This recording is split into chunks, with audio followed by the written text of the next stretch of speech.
a subsequent series.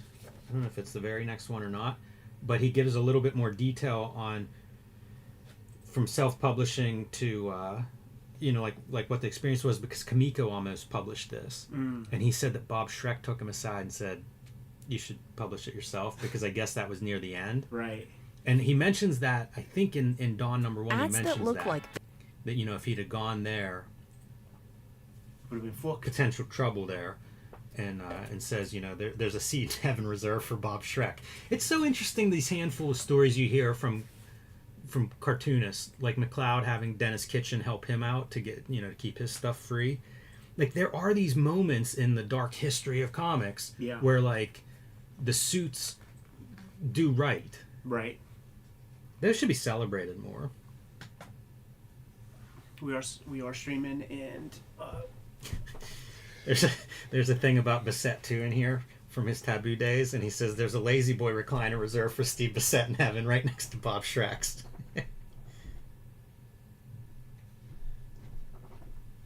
So does that mean, is that a more cozy seat? I don't know, maybe. He says the first book was 1989, 17 different distributors, and he got pre-orders for 6,000 books. That was something that Landgraf was talking about with New York City Outlaws, was that he could sell, I think Steranko took 1,000. Right. What was Steranko distributing? Was he, I mean, he must have been wearing that distributor hat as well in the early days of direct market. Yeah, I mean, that's a lot what like the media scene is. Like, he took up the mantle of, like, what James Warren was doing with, like, weird, like, cereal tchotchkes and, like, movie memorabilias and shit like that. Because, you know, he worked directly with Spielberg and Lucas. I bet you he got a lot of their stuff for cheap. I wish it was possible to get Steranko to talk that business part. Yeah. Because, you know, he's one of the few guys that went through that, especially as an artist. Right. And seemed to come out of it pretty well.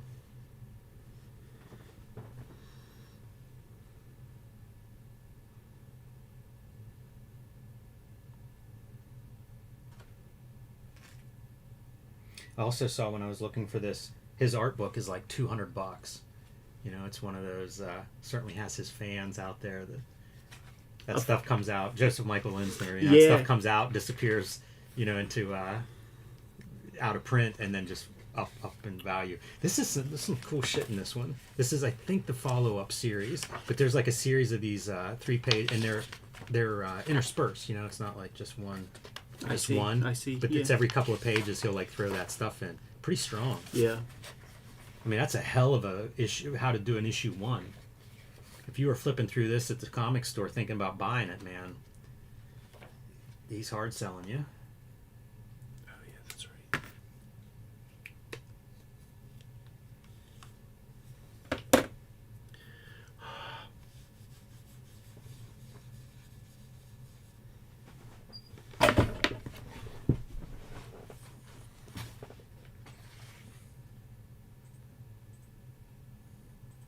I forgot to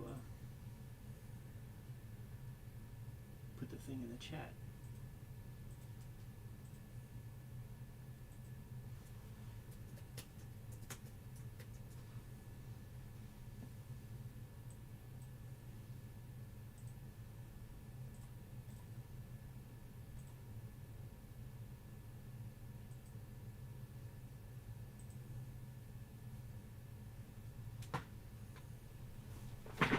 Jimmy, our guy should start showing up soon. I didn't realize this was in here. I wish I would have read this before we had our talk. It's kind of a background of how he got to this point. Yeah, because like it does talk about that Joe Monks dude and stuff. I haven't seen him mentioned yet. Maybe he's probably just leaving Will enough alone. It may be. But it has details of like the first self-published book and trying to get into Will Eisner's class at SVA. It's pretty interesting. Be funny to see what Will Eisner thought of his work. Yeah.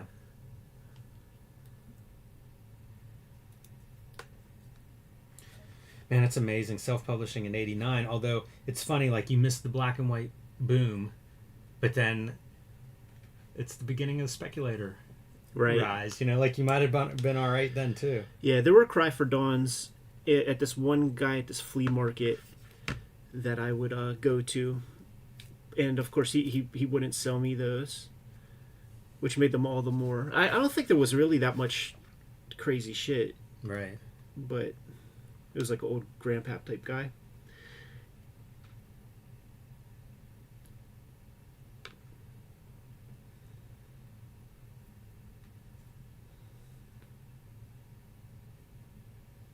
Okay, there we go.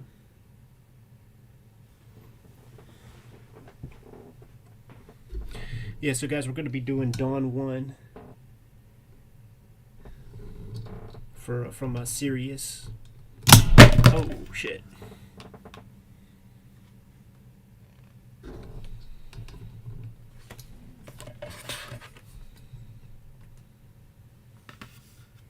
And I still don't know who Sirius is. Yeah, it's wild. I told you, man, like, I met that damn publisher in Homestead. Yeah, that is really kind of mind-blowing. Because, like, he had all these serious books, and I was like, oh, man, did you, like, buy out the warehouse or something like that? He's like, no, I'm the publisher. Because it just felt so odd. Right. And he was really one of the few pieces of comic representation at that convention. If you want to call it a convention.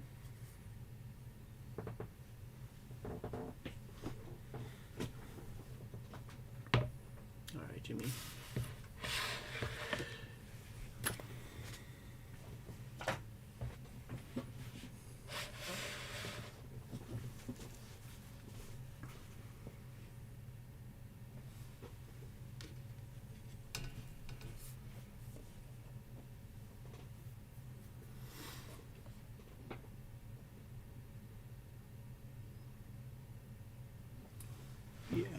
Yeah, hit it. Welcome to your favorite YouTube channel, Cartoonist Kayfabe. My name is Ed Piskor. I'm Jim Rugg. Dawn number 1 is under the microscope today, Jimmy, but gotta let everybody know we are a daily YouTube channel with more than 1,600 videos in our filmography to date. We might have talked about some of your favorite comics, so hit the magnifying glass on the front page of the Cartoonist Kayfabe YouTube channel, search for your favorite titles, check out those episodes. We are in part brought to you by the Patreon, and the King Kayfabers on our Patreon get access to all the videos before anybody else.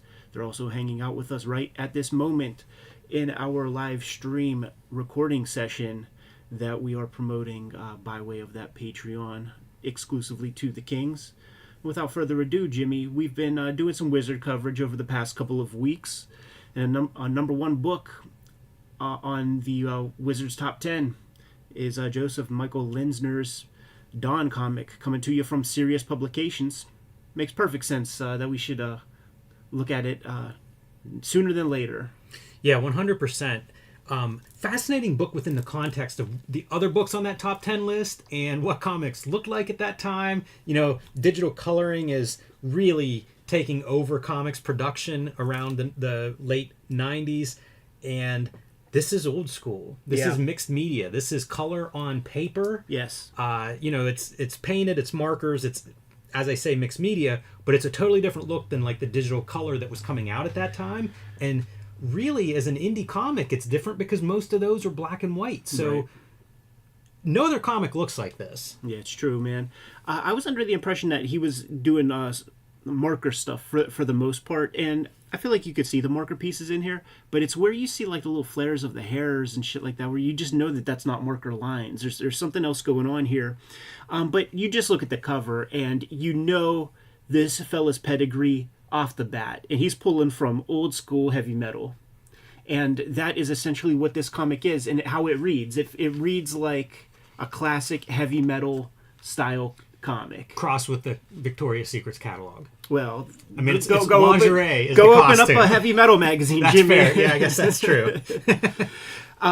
He writes this piece. So when the title was Cry for Dawn previously, he had Joe Monks was the writer on that, and we sort of cut our teeth growing up in this era where there was such a division of labor of like artist, writer, and you specialized. You grew up you penciling. You want to be a penciler, and the guys who also ended up kind of having to write their stories, the writing would be such a separate level of skill than the craft of the art.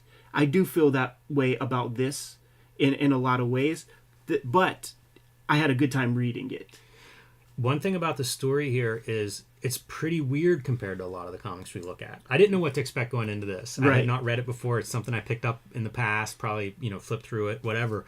But reading it, like, this is set in New York City, Right. which is strange because it has all the fantasy trappings of something that we would see as medieval or something, and you turn the page and we get Times Square and a bunch of barbarians, fighting to the death. So LARPing in the middle of Times Square. So what's great is we're just thrust into this world, and there are no expository captions to bore us. It's just like you're in this world, you have to deal with it. You hope that as you continue to read, the world develops a little bit more. The art is obviously the selling point for this thing, because even the lettering does feel amateurish by just using the ellipse templates, like not giving the lettering like room to breathe.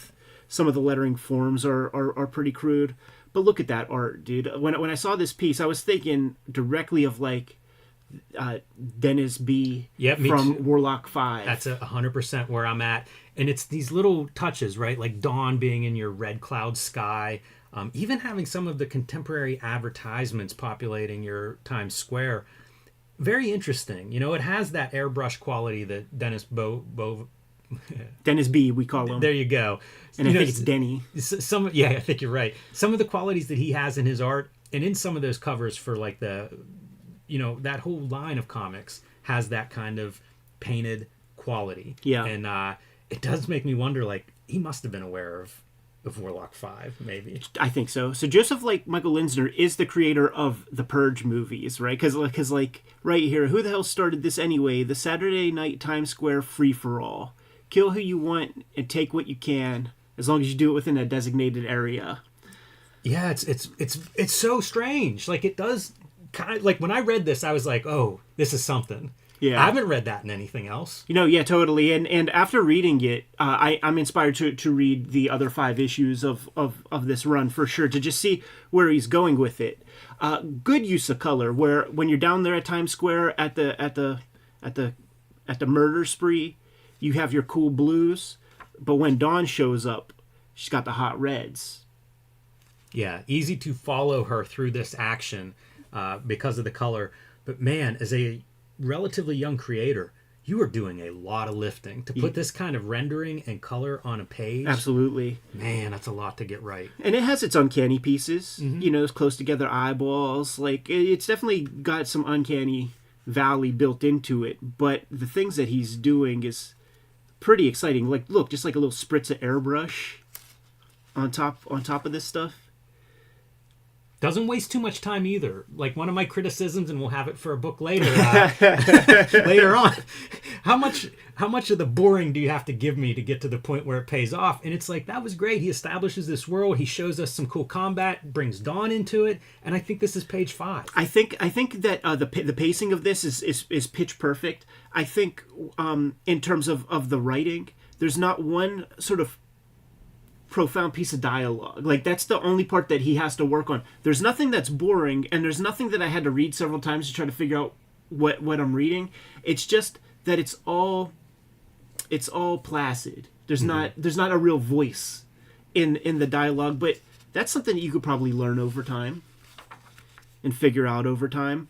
But he's giving you these visuals that kind of carry the thing throughout, that you could easily see how this becomes a cult classic. 100%, because it does go back to, if we had the other 9 books on the Wizard Top 10, this probably is the best looking one. I think so.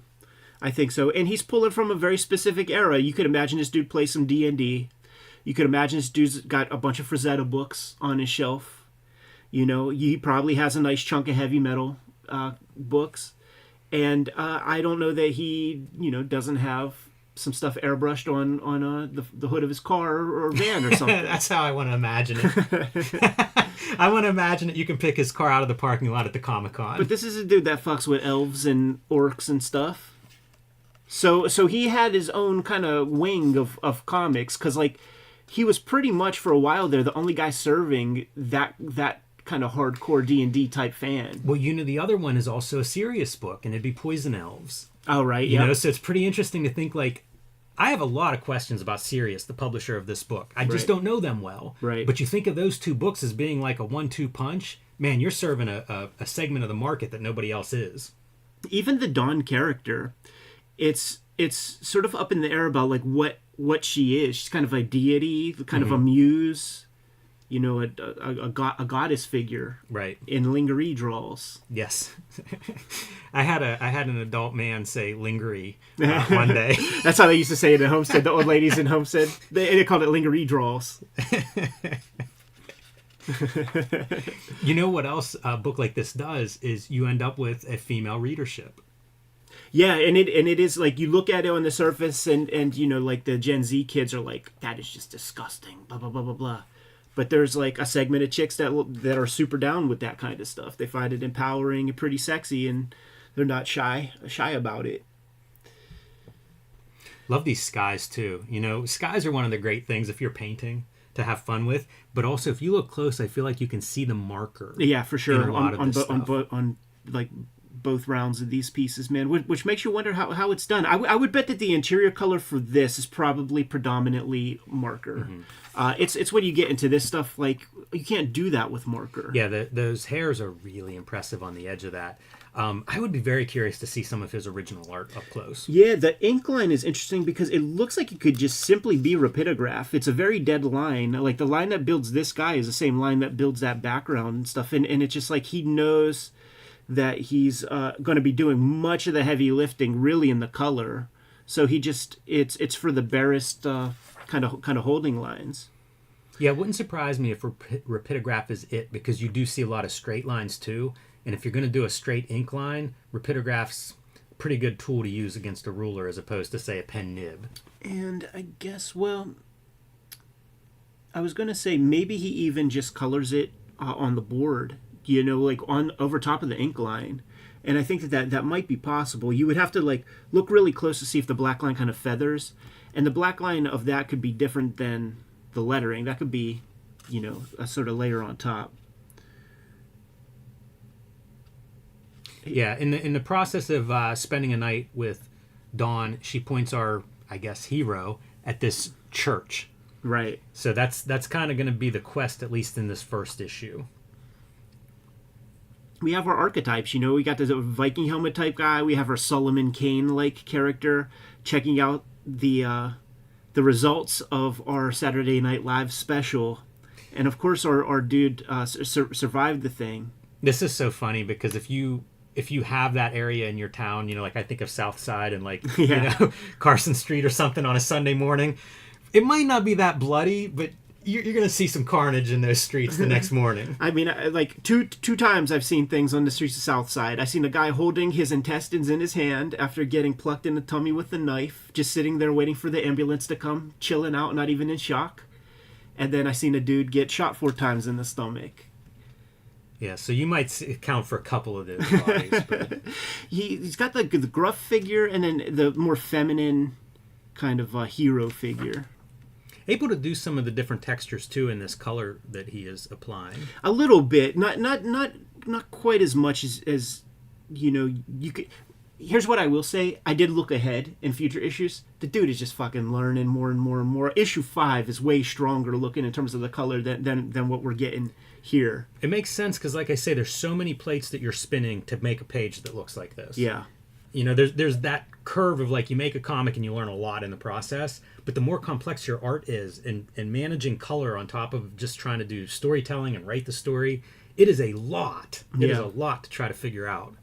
And he's doing, you know, putting color to use in a proper way. You got this girl with the red dress against like the kind of cool backgrounds and stuff. He makes his focal points super clear. Some of the blending, like on these faces where you're really softly blending the colors together and the different values, that's amazing. Like I really don't know how he's I wonder if he has fingerprints like Liberatore, man, or if he's like blending that stuff with his digits. I don't know, man. It's smooth though. In a time whenever like digital coloring was kind of becoming the way to do this, pretty impressive that he's doing this with traditional media. And with these little foliages and stuff here, they are going over black lines, so you have to imagine that that's like maybe a acrylic or something. Yeah, gouache or something possibly. Yeah, some of the whites like on the smokes and everything. Do you think that this is airbrush? Yeah, I do. Yeah, like because he's definitely using airbrush. Like right here, that's airbrush. That kind of shine right there is airbrush for sure. So along his way on the quest, right, he's got to come across like this is Joseph Campbell 101 stuff. You got to kind of come across your goofballs and have your dude show and prove. Great little pose here. Visuals remind me if you saw Stephen King's Gunslinger, like the original versions of that book, right. They would have like some painted illustration stuff, and in some ways this calls that to mind. It would have been about the right timeline as being a formative piece maybe for him too if he looked at that. I love the church. Yeah. You know, like now you're really getting into some, again, it's another visual that you just don't see in other comics. Right. And I swear to God, I think in Joseph Campbell there's even a certain thing like that where you have, you know, your line of people like waiting to get in, and so like the hero has to kind of circumvent that. It's a Kobayashi Maru, like Captain Kirk test, you know, like just bypass everybody, do a little bit of hacking. You do see Batman in the crowd there, and you probably more figures. Great visual contrast between like all the people waiting in line versus our protagonist being is very clearly separate from that group. There is something too about these guys. Like I put James O'Barr kind of in this. There's a generation of these guys that kind of pull from other stuff, man. And religion and kind of gothic imagery is part of the stew. And this is, you know, nothing if not a big old gothic piece of architecture. Along the way, you know, he's going to traverse and just meeting like weird, you know, characters on the journey. Super oddity for me is this water concept. You know, like there are these weird foibles of this world. So like a tide is coming in around this church. And it seems like the church is inland, so you know, little bits of weirdness in this world. Yeah, I mean, goes up there, has a little conversation with a gargoyle on the steeple. I love whenever he brings in another color like the blue, after being fairly limited in the palette, and then whenever this stuff shows up, it looks very nice on the page. Yeah, kind of like. As it's a way to sell the passage of time a little bit rather than just showing the guy kind of climbing, kind of going through his like life and showing all the main characters that we've seen so far. But that Dawn figure is the ominous one, the one that's like more ethereal. You know, who is she? What's she about? You're not going to really find that out here. I don't know if you ever really find it out. Yeah, it's so amazing whenever it becomes like full-on vivid color. Really pops. Yeah, but he makes it such a good point, man, to kind of have those subdued backgrounds. Also, this whole sequence, like, okay, I've been climbing up this tower, now I'm going to sit here and eat an apple. That's such a weird inclusion. I got no problem with it, but it's not a scene that he's ripping off from any comics I can think of. Got to get some HP back.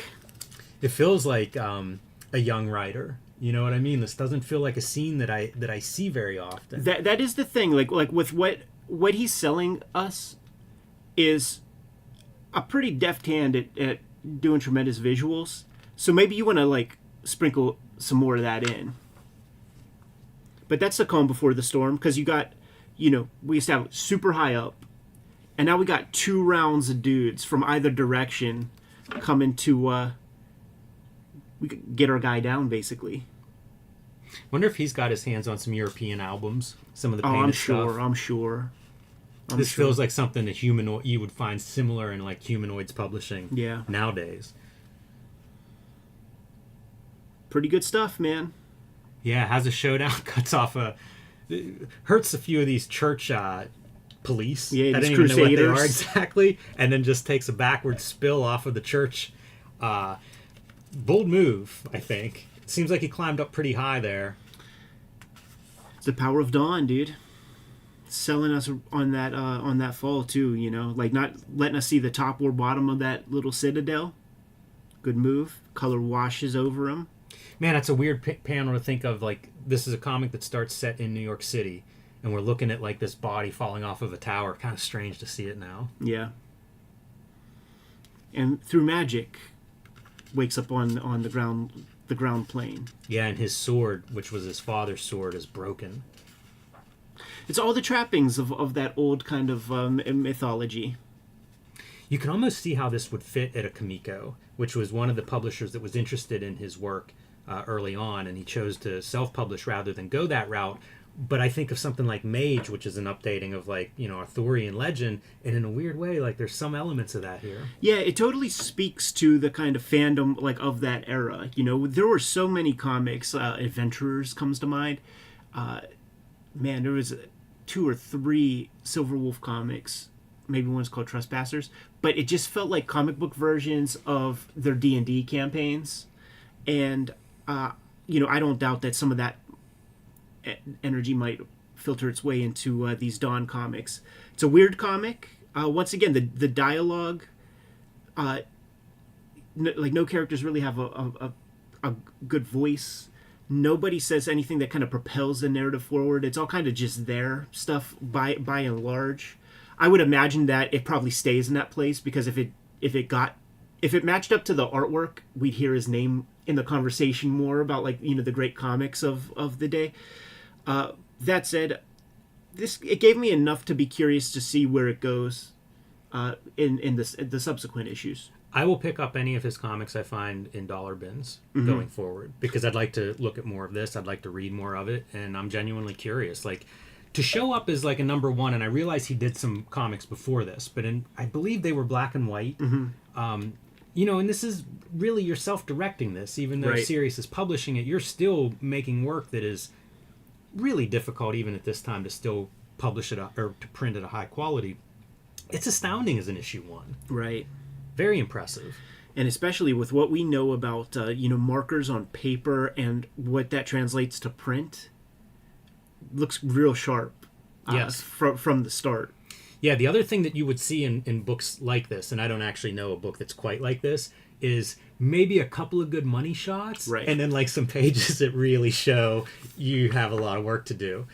Nothing feels like, okay, deadline, you know, get these pages done quick. And I don't think he's that guy. Like when he goes to Marvel and does his Kill Ravens and all that, I feel like that Kill Raven was promoted for like over a year before it came out.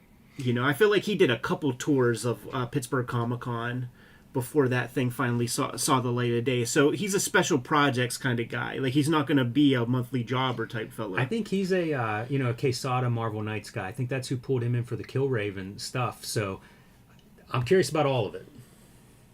Maybe we should get him on a shoot interview one day, Jimmy. You good to go? Yes. There you go, sir. Yeah, very pleasant surprise, this one. Yeah. Yeah, we do. Do you really have like the proper like Lady Death one? Yeah, I do. Yeah, I actually picked it up just recently at that show that's at the fire hall by my house. I went there with a little bit of money in my wallet and spent all of it. Bought a bunch of romance comics that were making offer, and it was like, here's what's in my wallet. Right. And I'm leaving, and I found the Lady Death first miniseries for like $5. Went to my car and pulled change out of the ashtray to get it. Dude, just like a little kid. It's so funny, man. Yeah, because that was worth a little something for a while there. Like, not easy to get. Right. And I mean, that's another one that was on the Wizard Top 10. It is, yeah, totally. For a while. And it's maybe we'll do a bad girl list, Ed, playlist. When you're digging in the quarter bins and stuff, there's all these dubious Lady Deaths that will have like a number 1, but you got to like look at the barcode on the back. And on the back, right? And it'll give the name of the miniseries. That's a punk move. Like you get it in terms of selling, but it doesn't make it easy in these later years. It is pretty interesting too, because I don't know who else was doing that at the time, and I feel like that's a Polito concept. You know, like there's some thought there that this is somehow a better way to do it, but nobody else is doing it. Yeah, then. Yeah. It was his. I mean, it was it was an underhanded way to like put number 1s on the cover and sell stuff at like that Image era where it's like Brigade number 1 and Team Youngblood number 1 and like all that kind of shit. So, you know, he's part of that. At least the first series is Stephen Hugh on art. Yeah, I think he's got a couple. And you know, when we were talking about going back and forth, of like which one, and either or, flip a coin, who gives a fuck. But like that would be the conversation with that was like celebrating Stephen Hughes a little bit. Like I have Blue Comet fucking Craig Storman comics where he's getting inked by Tim Vigil and shit like that. So he was kind of around. Like it feels like that's so interesting to think of these guys as like indie dudes that are trying to break in, right? And they're doing their thing and they're around.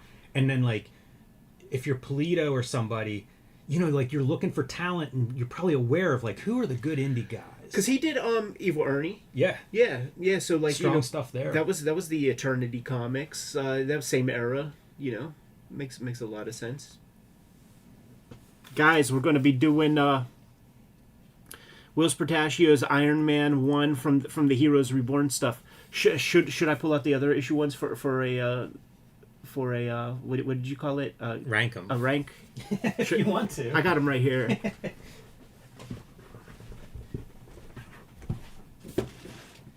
It's so funny because they're all shit. There's not one that's better than the other. We'll have to put it out to the commenters too. Like they can post their rank in the comments. Yeah, I don't think there's a consensus. I don't think like none of these books distinguish themselves as being like that's the good one.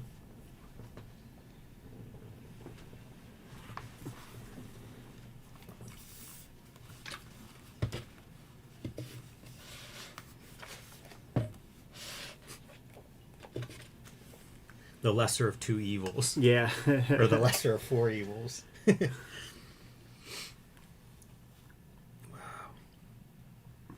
That's fascinating. It's been neat going through the Wizards and just seeing the volume of attention on these things, man. It was like, big bet push. it all. Bet it all on these. Big this push. is what's going to save us. Big push. That said, I don't know the last like excitement book on this level. Yeah. There have been some since then. Yeah. But in the last couple of years, I don't know what that was. It was like the big push that people not at were this like level at all. chatting about and seeing it over and over. Not at this level at all. But we're out of it too, I guess. I am. I don't know shit about any of these kind of Marvel DC comics. I haven't since we were kicking it. Since years before we were kicking it. These came absorbed in a collection that I just grabbed off of somebody. Good if you are. Welcome to your favorite YouTube channel, Cartoonist Kayfabe. My name is Ed Piskor. I'm Jim Rugg. Today we're going to be taking a look at Uncle Whilce Portacio's Iron Man #1 from the Heroes Reborn kind of relaunch, reboot, whatever you want to call it. First, we've got to let you know that we are a daily YouTube channel with more than 1,600 videos. In our filmography, we've got plenty for you to choose from, and we might have talked about your favorite comics. Hit the magnifying glass on the front page, type in your favorite titles, check out those episodes. The King Kayfabers on our Patreon get all the videos before anybody else. They're hanging out with us in a live stream recording session right at this moment. Mitigates the kayfabe effect. Often we talk about comics that disappear in the aftermarket pretty quickly. It's the Kings who get those dibs on first copies before anybody else. Speaking of those 1,600 videos, Jimmy, we reviewed the Captain America one by Uncle Rob Liefeld. We've reviewed the Fantastic Four #1 by Jim Lee and the Luckiest Man in Comics, Brandon Choi. We've reviewed the Avengers #1, but we are in that space in our Wizard Magazine coverage where the Heroes Reborn stuff is finally getting lots of ink. The books are actually hitting the stands. And the outlier, the one that we haven't talked about at all, the also ran, is the Whilce Portacio, Scott Jobdale, Iron Man comic. So, no time like the present, man, to cover this one a little bit. I agree. And right off the bat, I mostly like this cover. Get rid of these two red things. You're right, because they just don't help. Even if there's some important part of the armor that we'll see later on, you're making a cover that stands alone, and you've got like some bizarre negative space shape coming out of his head. I don't even know what these are, but I don't think it's worth sacrificing the shape that you have without them. I know, man, because like in my mind's eye, I said it in the Wizard episode, when I see this, it reads like a top knot with a hair braid to me. So I always just imagine that he looks wrong if he doesn't have a ponytail. Yeah, it's kind of strange. It is old school too, because like look, it's like ribbon cables. I do like some of that stuff. You know, like seeing him all wired up is pretty cool. Like I said, I mostly like that cover. It's just that one piece is odd. I'm not going to bury the lead, ladies and gentlemen. This is a fucking shit comic. This comic sucks. It's bad. And okay, so Scott Jobdell and Jim Lee are the story guys, right? If this is a Marvel Method style comic where Lobdell gives Whilce Portacio a bare bones plot, I'm putting the onus on Whilce as well. And I like Whilce. I like the way he draws and all that stuff. But if he's pacing this out, if he's pacing out these pages, then he is guilty as charged as well for the writing part of this not being very good, because this goes nowhere. We've talked about this in the past. When you do the literal kind of origin story on issue 1, it's about as boring as can be. And we're going to be doing a video, and the video may have come out already, where we go through the first month of Marvel Comics and Fantastic Four #1. They have a complete adventure. They have their origin, displays their powers.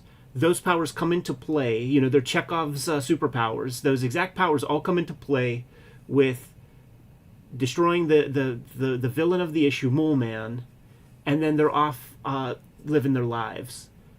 You get none of that here. You got, I guess what's happening. You got an Iron Man suit with somebody in it who Tony Stark gives a shit about, and this guy's going to die. Reb. Yeah, Reb is going to die. I like this part that we open with that close-up of the left side of his face and end with the close-up of the left side of his face. And I think that negative space is really amazing. Like, don't see that very often. Here's my suggestion for how my number one problem with this issue and how it could have been solved. The whole thing's going to be exposition. After this, we don't get to see Iron Man again until the last page. Right. And then it's a setup for an Iron Man Hulk fight. Yes. How about if we have that in issue 1, and then we'll do a flashback origin if we need to, because it's barely even I don't know if I'd even call it an origin. What's in here? Right. It's junk. What's in here? Like Right. like the majority of this issue is going to be exposition about Tony Stark being a dick. Right. We don't actually see Tony Stark being a dick. We just hear everybody say that. And he's being a poopy pants verbally, plenty. You see the green face in the corner box right here. And then pretty soon we're going to see a scientist called Bruce Banner. It makes me think about in the David Mamet Masterclass, and I believe the Aaron Sorkin one as well. They talk about, like, you know, if a scene can be cut, you know, cut it, because the audience beat you there already. Yeah. And the second you introduce a Bruce Banner, like, we don't need to build up to the origin of that. I mean, we know what's going to happen. Plus, you show us a freaking green-faced dude on the cover. There's no suspense to it. There's no excitement to it. We know it's coming. There's also very little that isn't covered right here. This Right. is all the exposition I need to set up, like, why Tony Stark's kind of fallen out of public positive opinion. That's kind of the setup, you know, and they established this class issue between Stark being kind of the super rich, wealthy. It's pretty interesting in a lot of ways to today's world, except now we're going to get 36 pages of just gibberish, because it's not like this is the best dialogue. No. And it makes you hooked. It doesn't even feel like there are stakes being raised after this. It is just like, let's just drive this into the ground that we don't like Tony Stark. Scott Lobdell, before his tenure on X-Men, had no pedigree. He had no stripes. He was in the sales department for Marvel Comics. He's there when Chris Claremont goes away and basically holds up his hand and says, I could do it. I could do that job. The cartoon for X-Men was still going on for some years while he's into his run. Like, in that last season of the X-Men cartoon, they have the Phalanx Covenant and shit. That's like comes from his run. It's a long way of saying those books were gonna sell a lot no matter who was the writer, and that dude benefited. Like, maybe Brandon Choi ain't the luckiest guy. Maybe Scott Jobdell is the luckiest dude in comics, because those books were going to sell like hotcakes no matter what. That cartoon, at a time when there were 30 channels, it was the 11 a.m. on Saturday morning plus 3 p.m. on weekdays once it got enough episodes. Like, I was there for that. And he's a lucky dude. He is not a writer. He's a lucky motherfucker. And by the way, if the X-Men cartoon isn't enough, and Chris Claremont's 15-year lead in is building that as a top-selling book, now you get to be part of a book that's getting the Marvel dollar push. Right. It's pretty good, man. I'll tell you, you could do a lot worse from a cash and check standpoint. Yeah, but in terms of craft and in terms of memorable comics and good stuff, nowhere. All right, so we set up, this is a Hydra, basically have an agent in the security team at Stark, upstate, their Buffalo facility, which that's where the little bit that's good in this issue takes place. And right away, we get to see that Hydra has infiltrated their security team. This piece right here reminds me of what Todd McFarlane would say about like the Dave Michelini scripts in Spider-Man, where Michelini would say that the way Todd would put it is, what Michelini wants me to get done in 4 pages, I could do in 1 panel. Because, like, you got this little whirling dervish of gunfire with a couple of very, very uncool looking blam sound effects. This is that era of the computer lettering where it just is so boring and trash. Like, this is the stuff that, like, really puts a person off of computer lettering. Yeah, I agree. And you mentioned looking at, like, the 1961 November Marvel issues, and they're full of that beautiful hand lettering, and especially when it comes to sound effects, it's a far cry from those days. Look at this dude. He's got like boogers coming out of his nose. It's so weird. And once again, if Wills is pacing this out, it makes me also think about some famous Chris Claremont stuff that he said about when he was coming off of doing X-Men and shit, where Chris Claremont's thing is you have 100 drawings in an issue pretty much, and each one of those drawings has to serve the story in some way. The sort of big guys that he would call out would be guys like Michael Golden or Art Adams, who would have think about that annual where Rogue is introduced. It's the Ms. Marvel gets put to the hospital, and then there's the hospital sequence where like Spider-Woman's there. And Spider-Woman is attached to the wall, you know, in a spider pose, drinking a coffee. And that is not something that Chris Claremont put into the thing. That was Michael Golden adding storytelling value to the sequence that Chris Claremont wanted in there. This shit is all people standing around looking in directions. There's not even a bit of business where you see a guy hand a guy a drink or anything. There's no visual storytelling in this comic. What is this stuff? Oh, you know what? Protesters. Yeah, gotcha. Yeah, we'll cut that out. It does look like a by the numbers Wildstorm comic. So if they were trying to accomplish that, if the idea was to get Wildstorm energy into a Marvel comic, I think they accomplished that mission. Bruce Banner looks. I can't figure out his personality based on what he looks like here, and I did not read enough of these. Did they give him a new personality? Because he looks wild. Yeah, that's a good question. I think you're trying to update those guys. Which let me just fast forward to a couple pages ahead, where we introduce our cast of characters, and talk about same face syndrome. These chicks look the same. These two dudes who are right next to each other pretty much look the same. These guys like. There's no variance in these faces.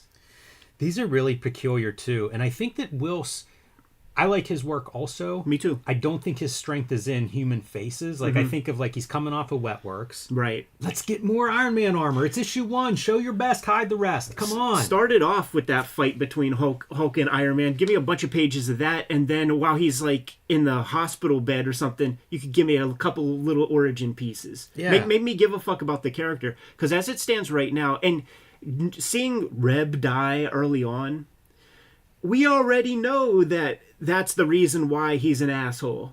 It's not mentioned once in here, but we know that's where you're going. So let's just get it over with and let's have a fucking adventure. Like, we don't need your pop psychology pathos in here.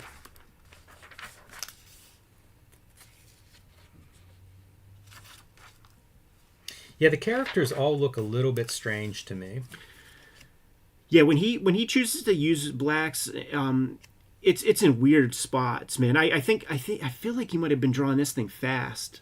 I got that impression too. Because like the guy has chops, you know, and it's not really on display here so well.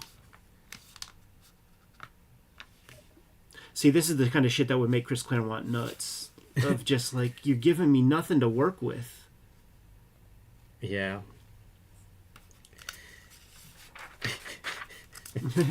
It's funny that you just can't comment too much. Like we know that there are Hydra agents out there.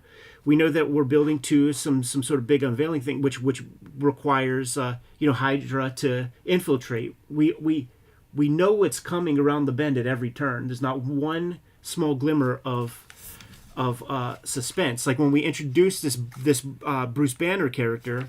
Well, guess what? We already seen it here.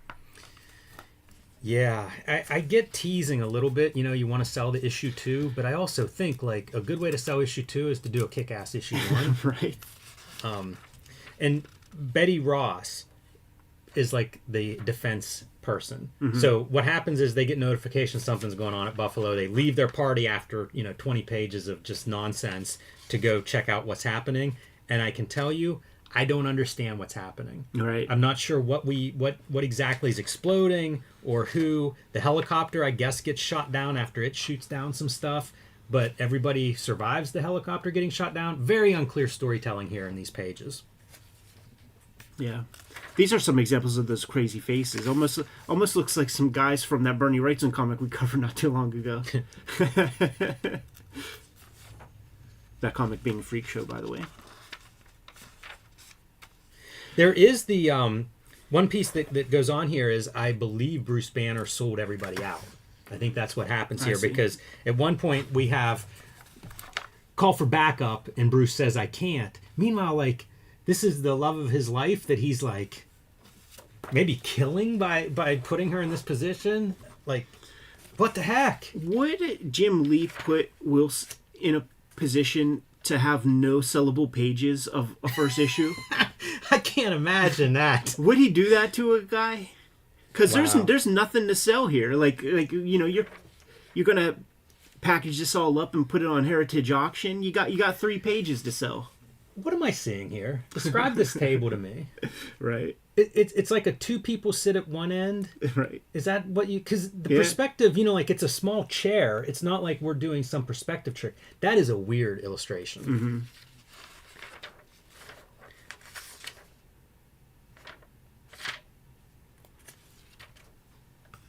Yeah, it's hard to comment on, really, because there's so little, and it's, man, it really illustrates this period of comics. I'm completely out of it at this point in terms of the Marvel DC stuff. This week I might have went and grabbed an issue or 2 of Love and Rockets with my comic buying dollar that I didn't have in my brand new collection of Fantagraphics books that I start to build, because this is they took my money for years at this point, and eventually you wise up, you smarten up a little bit. You and I know the person right out there who just hit thumbs down. He disagrees. Stories that are happening. Hydra has launched a gamma bomb. Betty is locked out. Bruce Banner's locked in. I wonder what's going to happen. Yes, I wonder. And now Tony Stark realizes something's happening at the Buffalo lab. Let's go. I want to be there. One of the Will's tropes is the thick neck.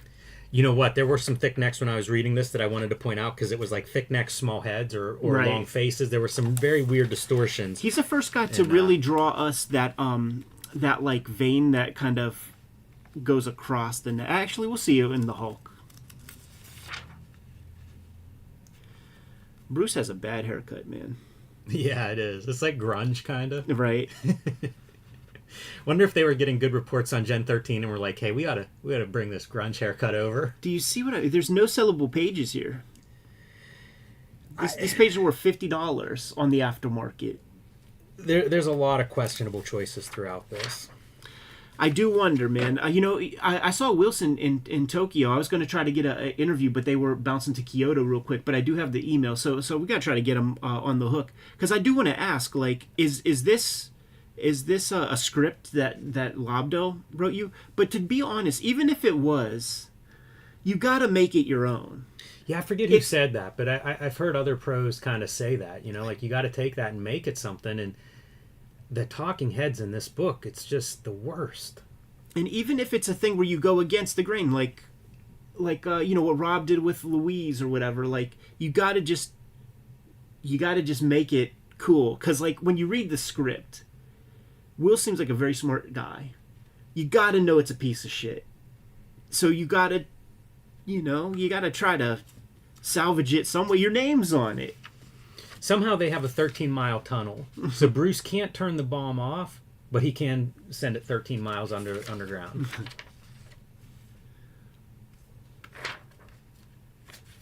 "15 minutes later." Right.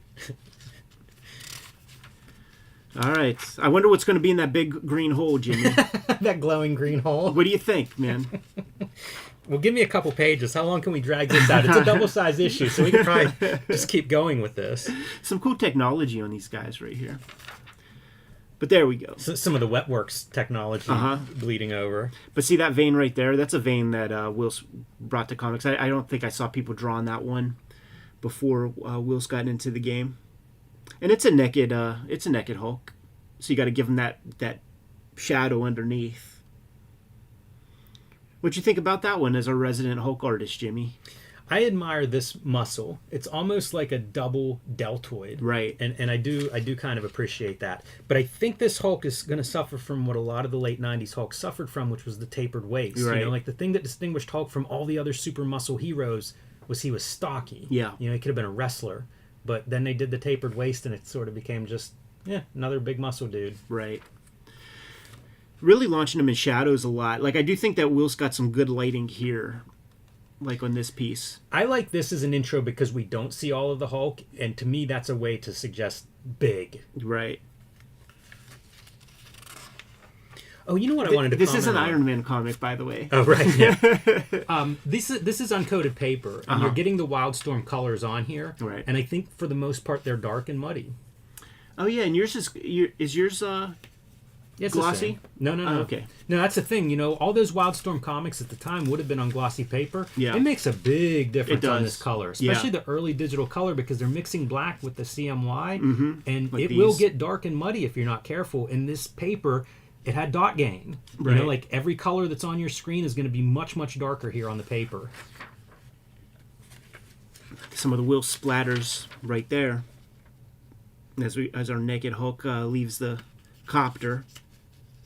Yeah. This is a crazy head. This drawing is built like a Lightning Comics issue of Bloodfire. Wow. That's a bad head, dude. That's good stuff. It's also unclear that Tony Stark has some piece of shrapnel metal stuck in his gut. That's true. That's true. Like you know, they don't even really sell it. It's all in the words, really. You know, the body language doesn't sell it. He's kind of just chilling. He's kind of walking. Yeah, and the words oversell it. He's losing blood by the quart. That Yes. dude's got about 4 seconds to live. Yeah, and he's continuing his exposition while presumably in shock, completely impaled. I always like whenever dudes talk to themselves in comics. Ironic, then, that my greatest failure is my only chance. Dude, he's bleeding out. Yes. Like, that hits organs. You remember that movie Three Kings, man? The Spike Jonze joint when they show what a bullet does to a Tommy? Fantastic. But, you know, he's cogent. I would have liked one of those cross sections. Like, let's see cut him in half and show us where that shrapnel is. I mean, that would have been a good, nice visual. It would have been a They great visual. They do that in manga. And you could have skipped all of the exposition. We still don't have him in the suit. What a shit comic. Let me show off the neck I was talking about. Oh, there it is, dude. Look at how little that head. dude's face is. It's like a little troll. And then here's your sellable page for the issue. Yeah, I mean that's really the good looking page. Like, I wanted more Iron Man. It's Iron Man #1. It costs more too, by the way, because this is an oversized issue. We're gonna pay a little bit extra for it. Give me a little more Iron Man, please.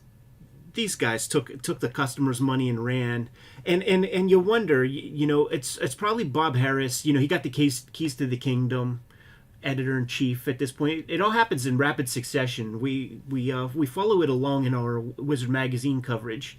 He gets the keys to the castle, and then of course he calls. The first thing he does is he calls the guys who helped him get to that position. Jim Lee, who, you know, sold 8 point whatever million copies.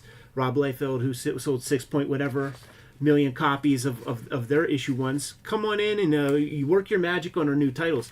But when it comes to editorial, they're in that position because they're not creative, right? Like they're in an administrative position, so they don't exactly know exactly what works. So they have to put some faith into their creative teams, man, to like, capture that spirit. Because to me, as editor of Marvel, that shouldn't work, but it did. So they probably ain't saying shit to Jim or Rob, and then these things come out, and it's like, Rob and Jim took your money. They took your loot, man. What's the Ernie the Cat Lad piece about King Kong Bundy? Every time you cash a check, that's highway robbery. That's grand larceny. You're stealing money, Bundy. You're stealing money. They took money from Marvel, baby. They did, and they took money from all the fans, and I think some of the fans were like, not again. Right. I'm out. Right. I bought these. I bought all 4 of these whenever they came out, and that was about it. That was probably the last money I gave Marvel for a long time. Let's go interactive with this episode, Jimmy. And you mentioned up front before we were recording, like perhaps ranking these. Okay, and I want all of our fans to do it as well. Leave your comments below. Put these in order. I'm curious if there is a consensus number one. I'm going to do this first. I'm going to say my least favorite of this group, Iron Man. Right. Iron Man is in the number 4 slot for me. I think issue 1 for me is going to be Avengers. I feel like there's action at least in that one. A lot's going on. You get to see the team from the beginning. And then the Captain America Fantastic Four, you choose which order. Like to me, there's some good stuff in both of them. There's some bad stuff in both of them. I don't know that either one stands above the other to me. I know if you like Jim Lee more, you probably go with Fantastic Four. If you like Rob more, you go that direction. But I would put both of those two as the middle. And I would go more firmly like this, actually, because a lot of what Fantastic Four suffers from is really the same stuff that the Iron Man suffers from. Rob at least will go bombastic, and yes. we'll try to get cool drawings, action, because he's trying to sell pages. Yes. So he, like keep that shit to the minimal, and let's get some big ones. Let's get some big fights. Still a lot of setup in the Captain America. Yeah, double-sized issues, man. Yeah, they are. But I think Jim Lee's probably maybe looks the best. Yeah, of course. But look at that, story-wise, man. Like I said, I bought all of these. I don't think I bought an issue 2 of any of them. Right. Yeah, so Kayfabe's in the... And dude, the only syllable page of this one is that. And that one's a lot. If I was Jim, I would sit on that page until the original art market explodes and then go for it. Right. And then with this one, we do have the Thor with the big fucking dong piece. Let's show that piece off real quick. Look at that thing. It's ridiculous. That's profane. Ridiculous. Does that get to be on the Comics Code Authority? Wow. I feel like there should be a rule against that one. That's a thick one, too. And I believe in the episode you did say something about, he does wield a hammer. That's true. Good to go, Jim? Yes.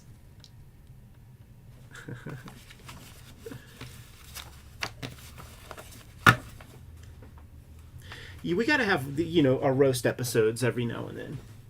You gotta do your roasting.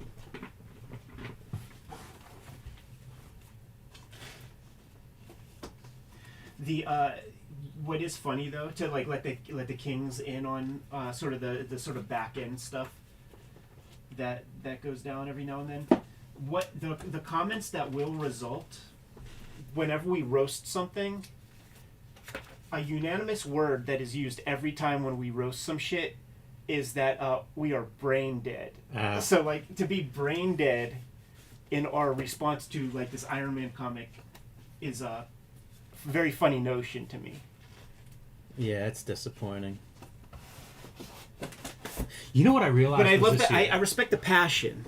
That, like, you are fucking brain dead if you think that this Whilce Portacio Iron Man is not a good comic. Because I actually think that... I don't know what the... Like, there's a lot of stuff where I'm like, you know what, I could argue that point of view. I may not agree with it. But I don't know how you're arguing that this is a good comic. I don't see the virtue in this comic. Know what was amazing was it required people to say that fucking Captain America comic was not a good comic. Yes. For so many people to be like, you're right. And where we are... fucked up, where we are wrong, and it didn't come to mind, Kraven's Last Hunt is dope. Yeah. I never read it to the aesthetics, to defend myself. The aesthetics, like of course it reads like a Marvel comic. Well, I've never flipped through it. Let me put it that way. Gorgeous. I've never had it in front of me. Just the covers. The covers all look good. But, Yeah, I mean, recommend Zach, it. To me, is one of the great cover artists from Marvel. So. Yeah, I recommend it for sure. So guys, now we're going to do a real cool one, man. That I hope to become a series. How do you want to do this? Because I have these on my iPad. Yeah, I got my iPad. I'll bring it in. Okay. We got 3 iPads in this house, baby. We're going to look at month 1 of Marvel Comics, and we're deeming that to be the month that Fantastic Four 1 comes out, November 1961. So we have access to all these comics digitally, and got them on the iPad so that we could go through all the titles. And then I like the idea of going month to month to show how they kind of like build that industry, like how they build that company sort of from scraps, really, from being derivative of many things to like creating their own wing. And I think that over time it's going to be very illuminating about just how that works, like in this world of people trying to create, like these companies trying to create universes from scratch and shit. It's like it doesn't work that way. Focus your energy, make one good comic, and then make another one. Maybe get another title that's fucking good. But they're all tested out in those Strange Tales and the Journey to Mystery. That's all the stuff I want to get documented, Jimmy. I'm psyched for it. Yeah. Now let me pee again real quick. Hey Jabba, I read American Madness this week. Fantastic. Thank you for sending that to me. Man, that was a fun book. And if people are interested in cartoonist biographies, especially like off the beaten path, if you don't know what this book is, there was this cartoonist who was, he made some comics when he was in prison, and I guess he'd be like cosplay, like he would make costumes and stuff, very detailed costumes. And he made a costume for himself. The reason he was in prison is he raided the Bohemian Grove and got caught and arrested, and did comics in prison that are kind of these outsider comics, but heavily influenced by Marvel. And the writer even cites like How to Draw Comics the Marvel Way as being like the dude's main piece. How long was he in jail? 6 years. For infiltrating Bohemian Grove? Well, he showed up armed to the teeth, and it had an armed standoff with cops. He put the guns down, no shots fired, but it was still like... And he started a fire. He tried to burn down one of the buildings in Bohemian Grove. Ooh, he tried to burn down that Moloch statue. The big old owl. You know what? That was his plan, and then he discovered it was like concrete. And he said years later, if he had to do it over again, he would have like taken in... Dynamite? I can't remember, a bulldozer or something to destroy that statue. It was his regret of how that went down. Did you ever see the Alex Jones documentary? I where didn't, he but it's infiltrates? heavily referenced. Like that was part of this dude's inspiration, and Alex Jones like distanced himself from the guy, as soon as he gets caught or whatever. Right. Yeah, but it's very interesting just because like it's a biography of this like outsider cartoonist, and anyway, I had fun reading it. So thank you very much for that job. I really enjoyed that book. Kind of depressing at times, but I mean, I read it in less than a week, so certainly held my attention. What Alex Jones did, like he had somebody drop him off like 5 miles down the river, and like fucking Rambo, like he just walked the shore. He had like a duffel bag on, so like when he kind of comes close, like I think he put on like nicer clothes as he kind of like went in there. And he caught the footage of the burning the child effigies, like fake little children effigies. Like, can you imagine like the cosplay of like the richest people in the universe? And like when you see the few photos that come from there, like it'll be Richard Nixon smoking cigars with like Bill Clinton. Like it's like breaking the kayfabe of like how the political arena like works out. Like it's people who on camera are divided, but they're doing that, and they're like peeing out in public. Like you're supposed to. Actually, no, it's not Richard Nixon, because he's on the record. Yeah. For saying that like it's the gayest goddamn thing I ever seen. Right. He's got their dicks out and stuff, like that type of shit. Yeah, there's a lot of coverage of that, because that's the other part of the book, is sort of going through the conspiracy culture that's connected to, like the main character is a conspiracy guy. Right. I think maybe the color one.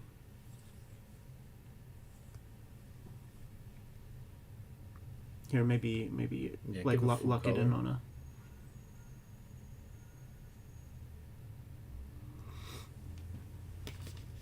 So guys, what I have is like we have a database with every Marvel comic up into the 2000s, and the way that they're titled and shit is by month and year. Like there will become a time where there's like a zero date, and those are like annuals and auxiliary pieces. Like so, it'll be like trading cards, and it'll be like stuff that comes with gum, or like there's like toy tie-in shits and graphic novels. But then there'll be they're by date and year. So I feel like we could just this is a series. This is something that we could build over time, and I think that it'll be very illuminating because like as we continue, it'll be introducing Larry Lieber into Marvel Comics, and then it gets introducing Jim Steranko. Neil Adams' first comic comes this month. Like, we look this over. Like, we'll do December next time, and then I bet you Fantastic Four is bi-monthly. I bet you there might not be a Fantastic Four, but we're slowly building up to the Journey into Mysteries. Do you have your phone? I have it plugged in over there. Oh, you could do it on here. Type in first appearance of Henry Pym, because I wanna see if that precedes Fantastic Four. I just want to have that on the record.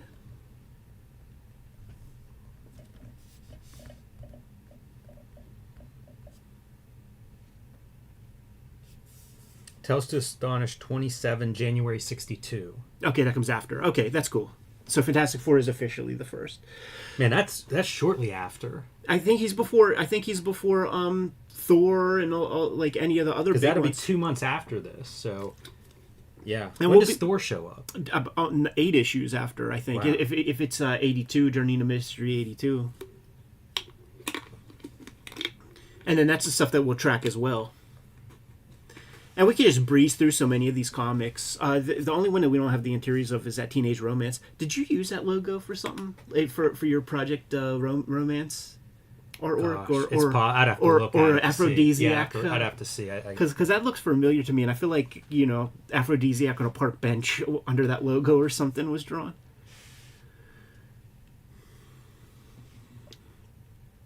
Ready when you are, Jimmy. Welcome to your favorite YouTube channel, Cartoonist, Kayfabe. My name is Ed Piskor. I'm Jim Rugg. We have an exciting new series that we are unveiling today. But first, you must know that we are a daily YouTube channel, and we have more than 1,600 videos at your disposal at this very moment. We might have talked about your favorite comics. So hit the magnifying glass on the front page of the Cartoonist Kayfabe YouTube channel. Type in your favorite comic book titles. Check out those videos. The King Kayfabers on our Patreon support the channel in a big way, and for that we give them the videos that we make before anybody else gets to see them. They're even hanging out with us right now in the live stream recording session as we make these videos, and we sometimes sort of make whole episodes in between making the official videos. So Jimmy, without further ado, this is a series that came to mind after our last recording session. And I think it can have some legs, man. So I want to encourage everybody to share this video and to sort of spread it around, because this is something that we're going to cover for the foreseeable future. What we're doing is we're taking a look at Marvel Comics month by month from its very first month as MC, as Marvel Comics, which we could all pretty much agree November 1961, first appearance of Fantastic Four, would be the time. Before that, it's called Atlas for a number of years throughout the 50s, maybe late 40s, and then before that it was Timely. So we are jumping into November 1961, and it'll be a fascinating thing. We'll be able to discover, because we'll go through these issues. There's one comic that we don't have the interiors for, this Teenage Romance. We'll be able to find the first appearance of certain creatives, how certain creatives got moved into different capacities, the introductions of characters. Maybe we'll start to slowly see Kirby's style really sort of turn into the bombastic style that we're familiar with. And I think there will be a lot of interesting surprises along the way. Yeah, I agree totally. I love this idea. I'm excited to go through it and enjoyed looking at it this week.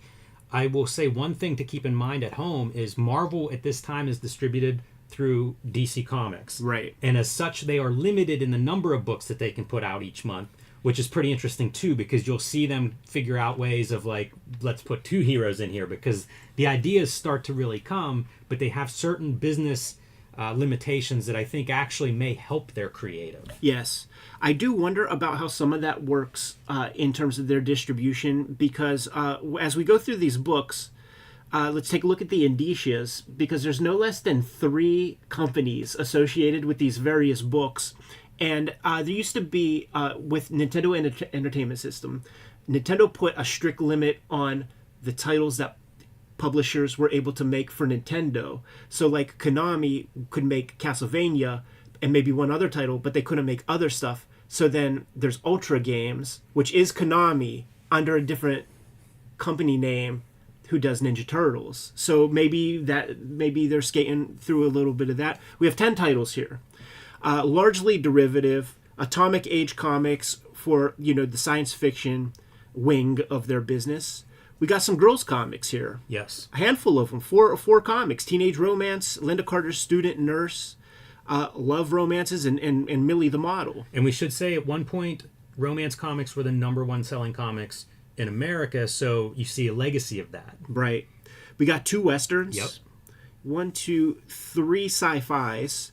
And then we got this this lone horse in the middle here. Yeah, and the story that you always hear about this is Martin Goodman ready to close up the comic book publishing wing of his publishing empire, and Stan Lee, devastated. What's he going to do? And Jack Kirby says he'll save the day. Meanwhile, DC had started to have some success with their superhero titles, and so the idea was, depending on who you hear it from, Goodman comes back from a golf outing with his competition and gives Stan Lee the go-ahead to do a superhero comic. The other story, of course, Jack Kirby says, give me some creative freedom and I'll save this company. Who knows what exactly is true there, but the bottom line is Fantastic Four is the book in this line that is a little bit different than all the other knockoffs. Right. It has a lot of sameness to the structure of these comics, which is interesting.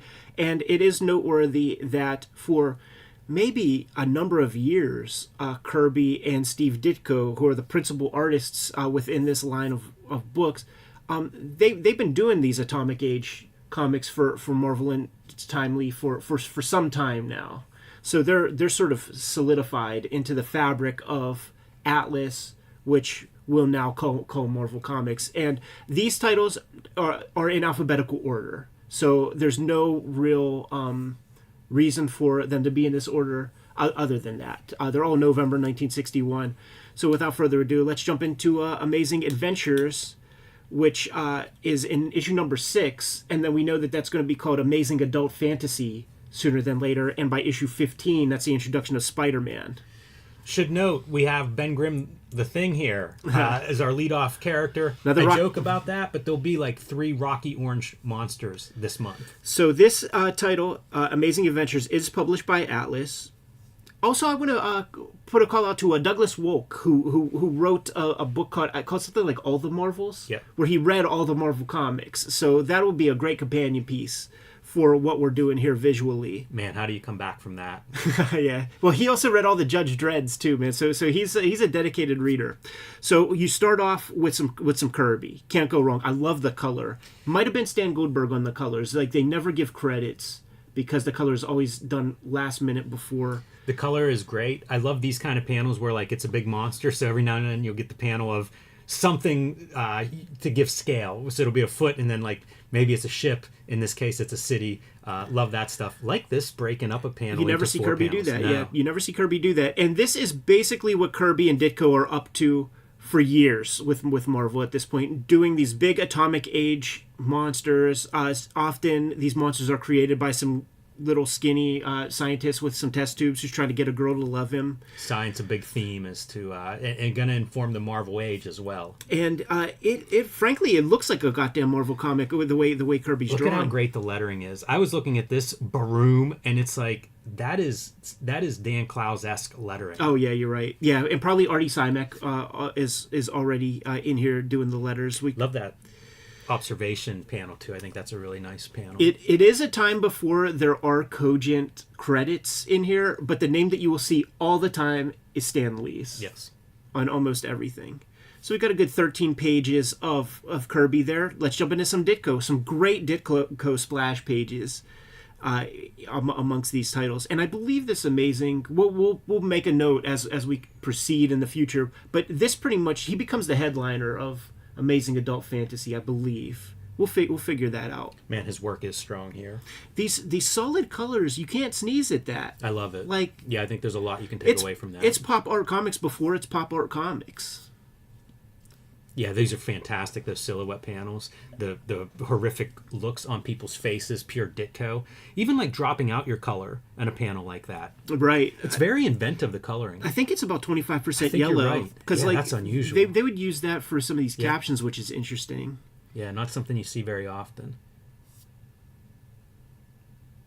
Yeah, terrific stuff. And these have been reprinted. Like whenever we were kids, you might see like the monsters on Creatures on the Prowl, or Monsters on the Prowl, Creatures on the Loose. Right. You know, so this stuff would continue to get reprinted, even with omnibuses in the last decade or so. Paul Reinman, who will be a Kirby inker when the time comes. You talk about like pop art panels. I was looking at this one as a fantastic one. Like, I love those glasses and that treatment. And then even here, you know, like again, great coloring. Monochrome versus like your double lighting with yellow and red hot colors. Yeah, you could tell he's a Wally Wood aficionado there, man.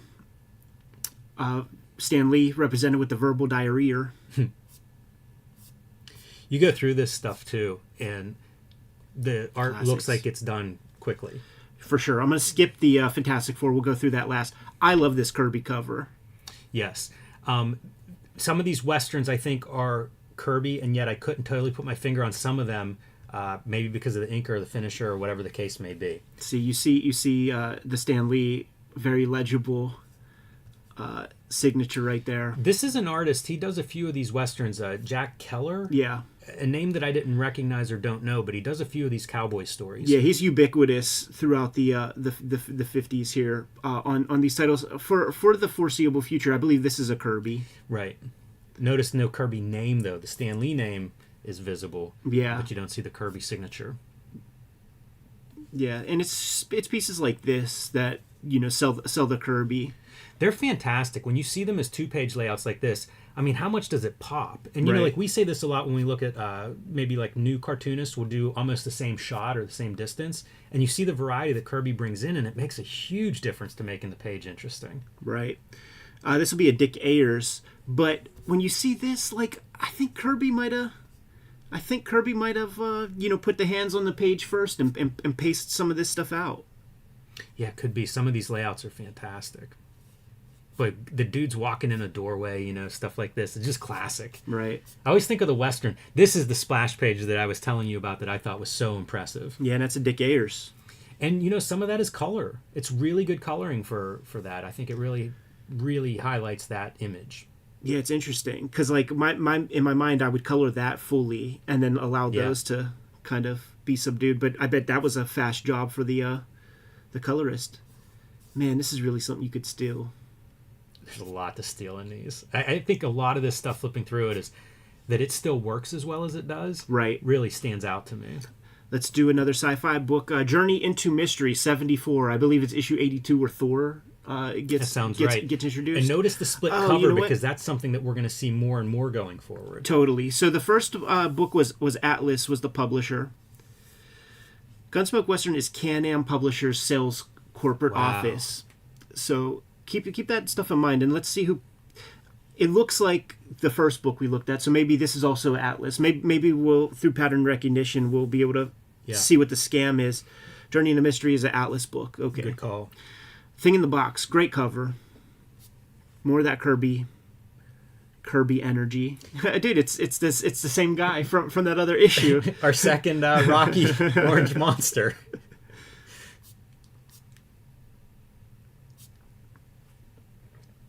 Another Kirby story, huh? Yes. You have a lot of these reprinted because I really like these monster stories. Right. You know, when you see the Kirbyisms already, the close-up of eyes, we've seen a few panels like that, and they pop, man, they stand out. Faces built this way, some of these extreme poses. Look at them love handles. You know, characters running, so you get the motion in a lot of these panels too.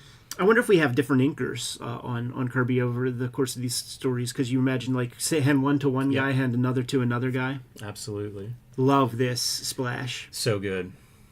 These splashes are just fantastic. Just so direct and immediate. Look at how square that hand is. We always talk about the Kirby foreshortened square fingers. That is a squared off hand right there. And look at this, man. It is the first time that we got like a 9-panel grid, I believe, and that is something that I do associate with Steve Ditko. Nice coloring here with our sky, where you get some clouds for the white of the page, but no outline on that. And then always a sucker for have something small, right? And then you put your regular sized item, in this case, people, next to it. A lot of times when people are describing the differences between Kirby and Ditko, they describe Ditko is left and right, and Kirby is coming at you. Right. His art is coming, and you see that all over these pages here. Frank Miller, 100% out of that panel. Sure. So ghastly. Outer Limits is out, you know, so like introducing these kind of things into the pop culture. Breaking these that up. Was a pretty neat layout. That's pretty sharp, yeah. Oh, he's taking off his human garb. I see. You wonder what these guys are looking at, because I think Ditko was a student of comics for a long time at least, and you wonder, like, was he looking at some Kriegstein? Right. These spot illustrations that I'm seeing amongst these magazines, I can't identify that artist. It doesn't feel like Kirby or Ditko. Probably somebody in-house, is my guess.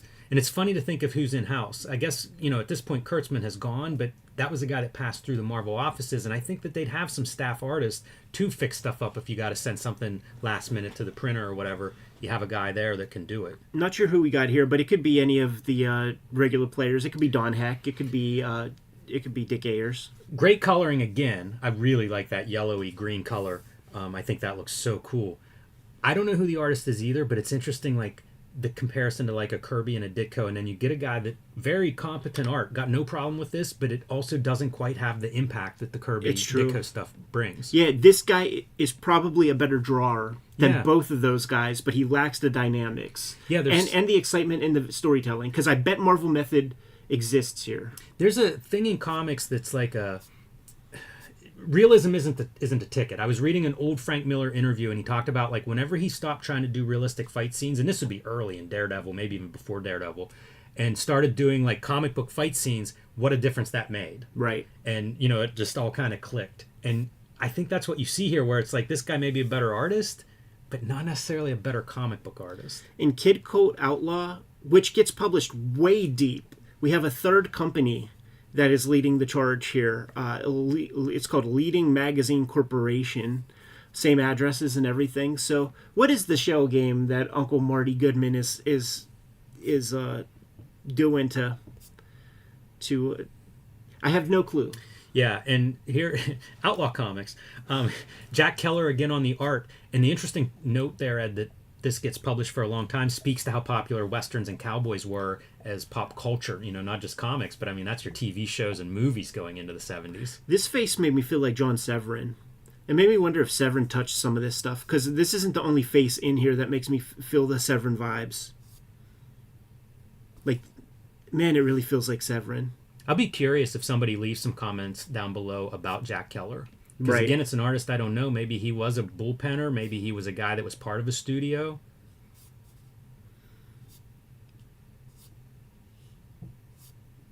His bad guy looks good, you know. It's pretty fun to see, like, the typecasting of, like, your bad guys. Totally. This is Dick Ayers, but once again, I think Kirby touches this. I'm sorry to say if I'm diminishing Dick Ayers in some way, but there are just, like, does that not feel like a Kirby face? That's such a good face. Like, it feels like a Kirby face with some stuff on top of it, you know, like Dick Ayers kind of doing his thing. But where I think the Kirby falls off, I don't think Kirby touched this page at all. It's a very, you know, one plain kind of artwork. Man, some of these faces remind me of like spaghetti westerns, you know, like Good, the Bad, the Ugly, whenever you're Right, seeing like that yeah. initial cast. Right. Man, the villains are clearly the villains. Yeah, yeah, and you know that's a function of doing 8 pages. Like you gotta understand who everybody is. Something tells me he's a little doe-eyed neophyte who probably is a little incapable and is a love struck. Man, throwing a loaded gun around. Don't do this at home, kids. Great sunset there. Now we're gonna get into Al Hartley. Super interesting. You know, Al Hartley goes on to do like the Christian Archie comics and I think the Spire comics. I have a big stack of those. You know, so he's a cartoonist that's around for a long time. He's got a crazy line, and honestly, I'm glad it's a line that didn't catch on because I find it ugly. I think this stuff looks very fast drawn. Yeah. I don't mind. I like looking at it, but it looks like it's quick. Yeah, totally. Like how the lines kind of go off, very diagonal and stuff, angular. It made me think of Psycho Comics, Dan Clowes. Yes, yeah. You know what I saw? There'll be a nose or two here or there where I'm like, man, that's very Dan Clowesian. Yeah. But from Psycho Comics, I could see that because I could see Clowes looking at some of those Christian comics because they're odd. You know, they're oddities, and I could see that. But yeah, you're right about the Psycho Comics. This fits in really well. Because that was a romance comics as well, like the Psycho Comics. It was the stories that Clowes was building were romance inspired, but he's got this like very dull, blunt, thick black line that's on the underplanes, and there's just no refinement. And then he's trying to draw cute, so like when it goes off the rails, it looks pretty ghastly. You know, like that. There's some shit to that, man. That ain't quite Jaime. Not quite. And I mean, this feels like the stuff that like Lichtenstein probably was really looking at. There is that. I agree with you. A lot of these panels have that, but you know there is a boringness too, where it's like these two shots where it's like, give us a little bit more, mix it up a little bit more, you know, because something like this to me that works. That splash panel looks good, but then you get over here and it's like that's a lot of repetition. Right. Pretty good figure there. Yeah, great drapery on the pants and things. You know, it's Harry Lucy-esque in its animation of doing a pratfall. And I love this inclusion in these old comics. So kids are encouraged, and girls are encouraged to design outfits for the girls. And this is the weirdest Al Hartley drawings because he'll get real sketchy. Mm-hmm. You see that shit? That's like, a strange line. Yeah, like, and he'll sort of go over the lines. Like, you could see it here. It's almost like he's not fucking penciling at all or something. That's the thing. These look really fast. I enjoyed this flipping through this one for all those reasons. You know, it looks pretty atypical. Like, look at this. It's blunt. It's like a marker. You know, that scratchy quality of line is so interesting. And I love, like, the patterns, right? Throw some dots on the belt. Very simple stuff, but you could steal a lot as a cartoonist. You know, add those textures to your tool set. Do you think these shits are real or kayfabe? Will they fit? No. Like, do you think that people really send in designs? I don't know. I like that concept. I don't know whether they're real or not, but I like that concept. I feel like going through these, I feel like I've seen ones that had Trina Robbins' name as like a person who sent stuff in. Interesting. As a kid. How about Linda Carter there? I know, right? Weird. Yeah, at first I was like, oh, that's the name of Wonder Woman. But I'm like, oh, no, that's the name of the actress who played a long time later, you know? I mean, yeah. It's, 15 years later, maybe. There goes that line again, you know? So weird. It's really neat, and if people really are sending these in, amazing. Yeah, the designs. Look at that. That's a Coogee sweater, man. That's you see Notorious B.I.G. wears them shits. Or Bill Cosby. Jeez. Right? Good call. He uses that blunt line. Whatever makes that blunt line is how he makes these shits here. It's weird art. You know, it's fascinating. It's interesting to look at. It breaks the monotony of what we're looking at. But I don't find it, like, I would never use it. I think sometimes it works too, and whenever it works, it's really nice. You know who can make... You know, this profile to me is pretty good. Yeah. Like, if his profile is that one, to me looks pretty good. And it's these faces that feel like Psycho Comics Dan Clowes. Yes, yeah, that's a really good one, especially that guy. The line under the eye is something that I would see in some of the Dan Clowes stuff. And the stiffness, like the... There's a flatness to a lot of these characters that's really fun. Yeah. I think we're going to see a flatness in one of the DITKO Sci-fi pieces, too, coming up. It's intentional, but it's funny to see it where it's less intentional. I picture, like, Charles Burns, too, you know, like, when you think of just almost a generic version of cartooning. Look at this guy's draws. Yeah. That's too much. That could be Captain Atom. That's too much, man. I like that he's wearing shoes and socks. Look at this beautiful illustration. That feels like Jaime-esque. I love all the advertising art. All these books too have the text pieces to get their mailing qualifications. Yeah, I've never seen this Test Your Talent piece before. It's a very well drawn dog. Al Hartley getting some money, man. Oh no, this is going to be Jack Kirby. How about that for a panel? The eye close ups. We got a fourth company. The previous is Atlas. This one's called Mail Publishing Corporation. So there's 4 out of 10 books so far. There's 4 publishing companies. And I can't even speculate what that is. You know, it's some kind of mixed up convention. I don't know, mailing taxes. Who knows what that is? Right. Yeah, there's a shell game going on. This is still Kirby? Yeah, this is Kirby. Look at some of the like the negative space and stuff. There's some really great layouts in this. The silhouettes. Yeah, you never see him do that. You don't see. Yeah. You don't see him do that stuff. The faces look very different than typical Kirby, you know? And look at how subdued he is compared to his like macho comics. You know, it's all pretty eye level. This stuff even feels very different than like Young Romance, the Kirby stuff from the 50s. Sure. Man, I hope we see more of this going forward. I don't think so. Yeah, I don't remember this at all.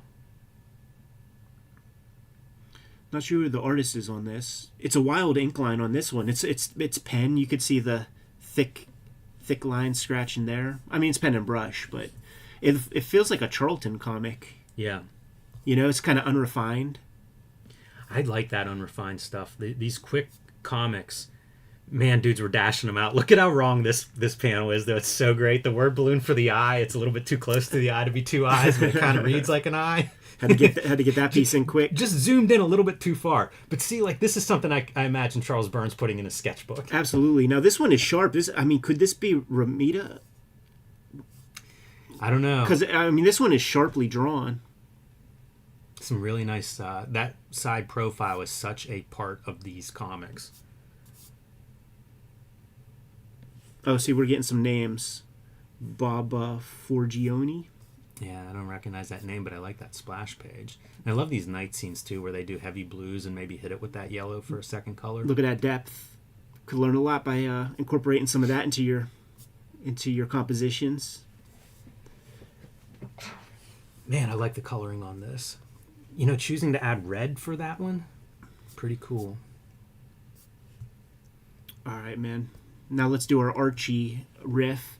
And you got Stan Goldberg, who will go on to be doing Archie comics at a certain point. Stan Goldberg is also the colorist behind Fantastic Four #1, and maybe he colored a lot of these comics. I just don't know. There is like dueling signatures on these too. Like you'll see Stan's signature, Stan Goldberg, and then Stan Lee also slapping his name everywhere he can. Yeah. Stan Lee is everywhere, man. It's so funny to see like multiple signatures on these stories. And you know what? There's space for it. I bet you Stan Lee whites dudes' names out. I bet you he does. There's space for it right there. He seems like that kind of scumbag. It's such Archie style. So there's your Stan Goldberg signature, and it makes me wonder, like, could everybody have signed their names? Like, put your names on your work. Right. And, you know, we see it when people send us comics where it's like, put your name on it. And now my thing is, put your name on the cover. If Stephen King puts his name on the cover, put your name on the cover. That guy sells books. Right. Goldberg is sharp, dude. You know what? He does, like, all the ads in this, too. Right. You know, you see his signature on here, too. He's really, like, Millie is like his character. Maybe he created her. I don't know the answer to that, but he is all through this book. Yeah, let's take a look at the, oops.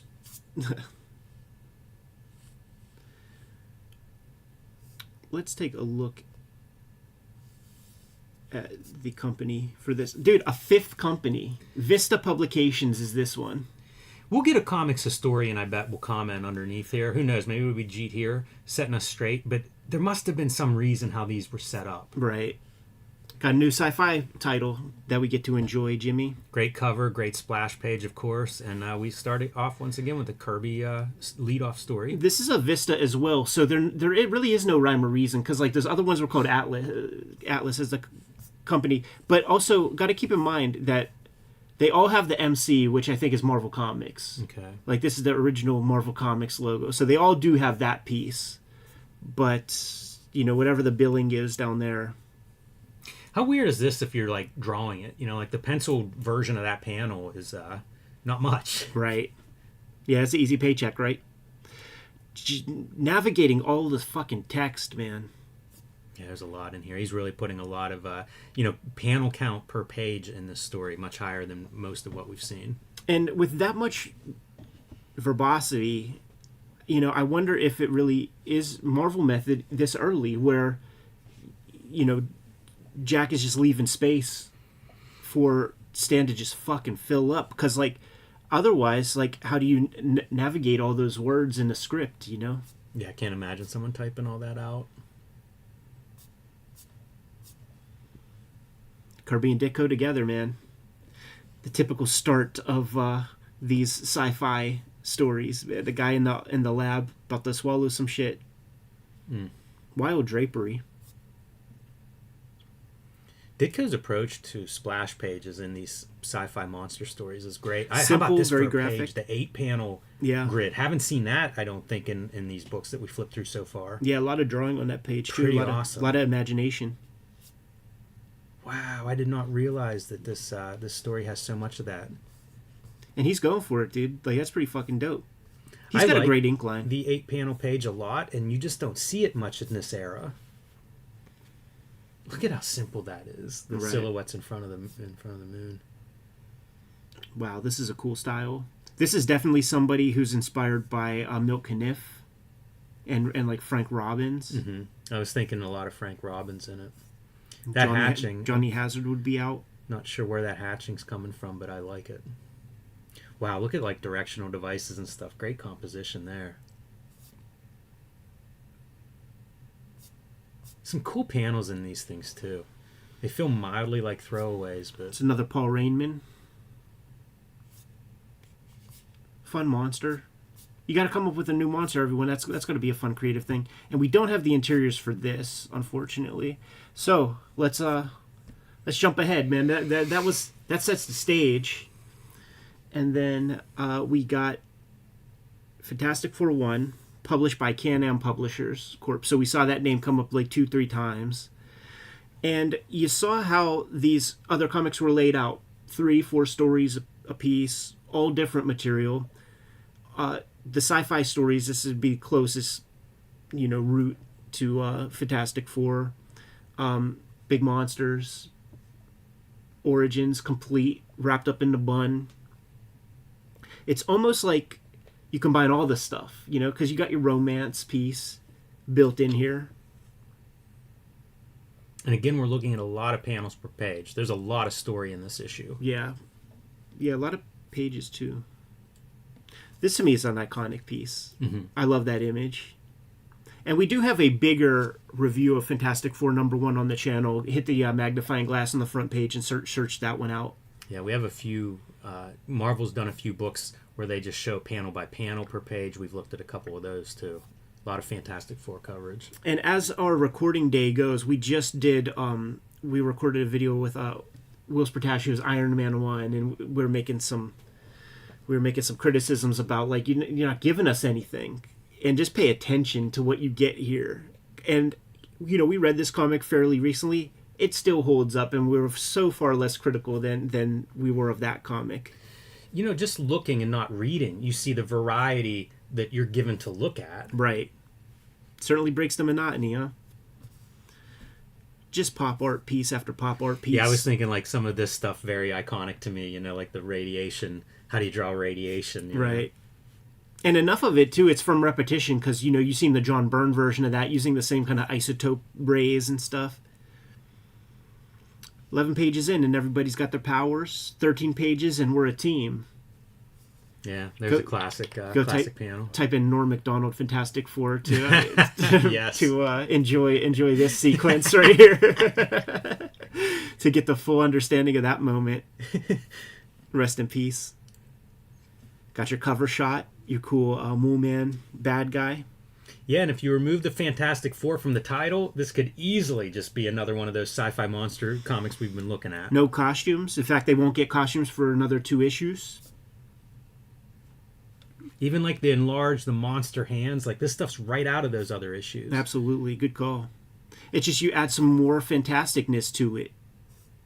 man, you can see, even now knowing everything we know, I feel like it's exciting looking at this. Totally. I can't imagine being a kid where like you're picturing like, oh, I got, amazing adventures or whatever, and then you get this. Right. Because it's like it's that added bang for the buck. Not only is there big monsters, but now there's people that have shit going on. They're kind of monsters. People who can fight those monsters. And one of them is a monster, and he's not a bad guy. Mm-hmm. Look at that. Yeah, he looks really good. That's good color too. Yellow color. Purple background. Stan Goldberg is the colorist on this stuff. Several of these splash panels, and they all deliver. Boy, the thing at the bottom, great sequence. Yeah, still figuring him out a bit. See, I think that this is stuff that we'll call out as we move forward, as the designs get more solidified. Because like the early versions, I mean, dude, that's the shape of concrete, by the way. And then they figured that out quick. Mm-hmm. The perfect circles underneath the little trilby hat. Big heavy glove, looks good. With 4 fingers, but he takes it off and he's got 3. That's Kirby, baby. See, this is where you get your no prize. Doing these kind of compositions, you can't sneeze at that. That's sweet. Oh, dude, we saw him do that, like cutting up those panels, and we have a version of that right here. Pretty cool. That's so neat, because I think the other one was this way too, where it was almost a flashback or There's something a box. along those lines. Right. And it's perfect because it's almost like a mini comic strip within this flashback exposition sequence. So, dude, you have your ghastly like scientist seeker guy who we saw in all those sci-fi comics we just looked at. You're going Chester Gold with it. Give him that ghastly face. I love the choreographed fight.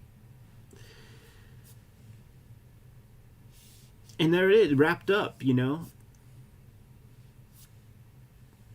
25 pages, one giant epic. Especially at that time period. I think every comic we looked at was broken into short stories. Right, exactly. But whether we've seen the last of the Woman or not, we will see much more of the most amazing quartet in history in the next great issue of the Fantastic Four. Don't miss it. So they're betting on it, and it's a number 1. Like we will see that is not common practice for there to be just a flat out new title.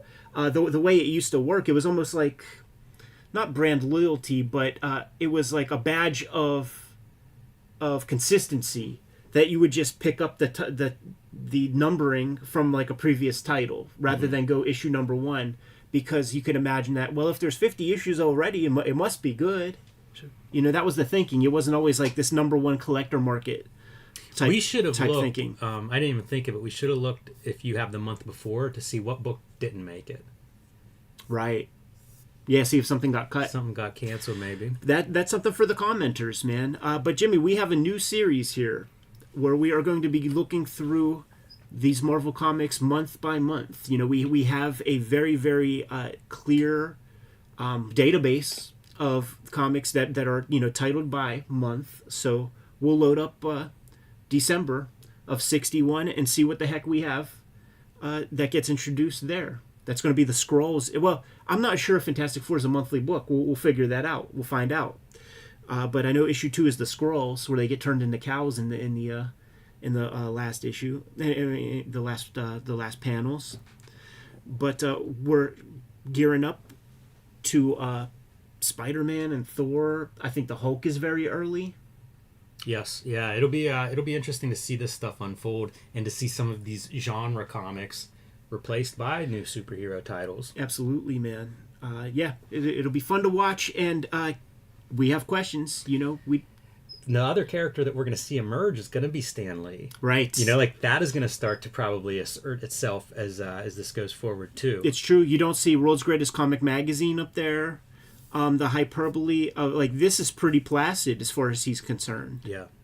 That's going to manifest a little bit later. He certainly is not above putting his name every fucking place. We've seen that. I'm surprised we don't see his name signed on the damn covers. Stan Goldberg's the only name that you saw on any of these covers, I believe, man. Super cool, fun series coming to you on a weekly basis for a while, man. You good to go? Yes.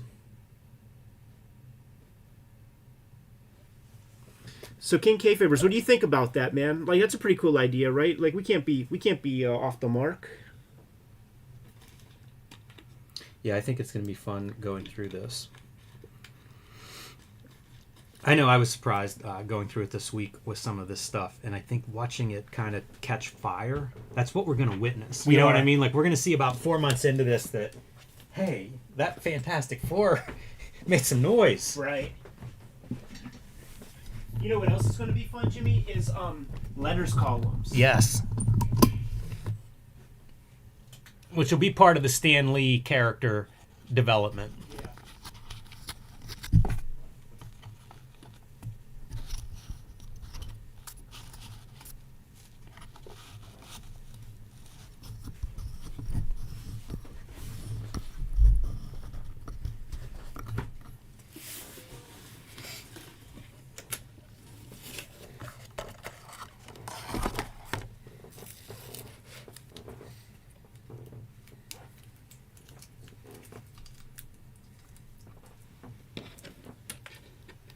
All right, guys, what we're going to do now is that John Byrne Artist Edition.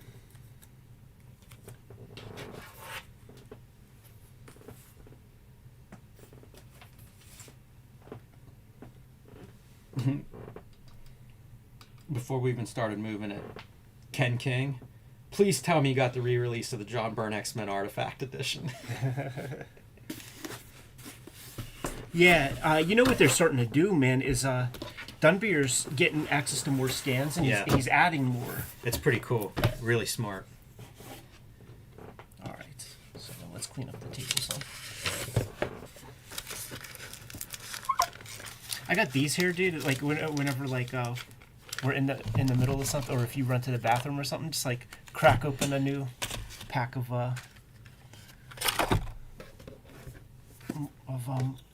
trading cards.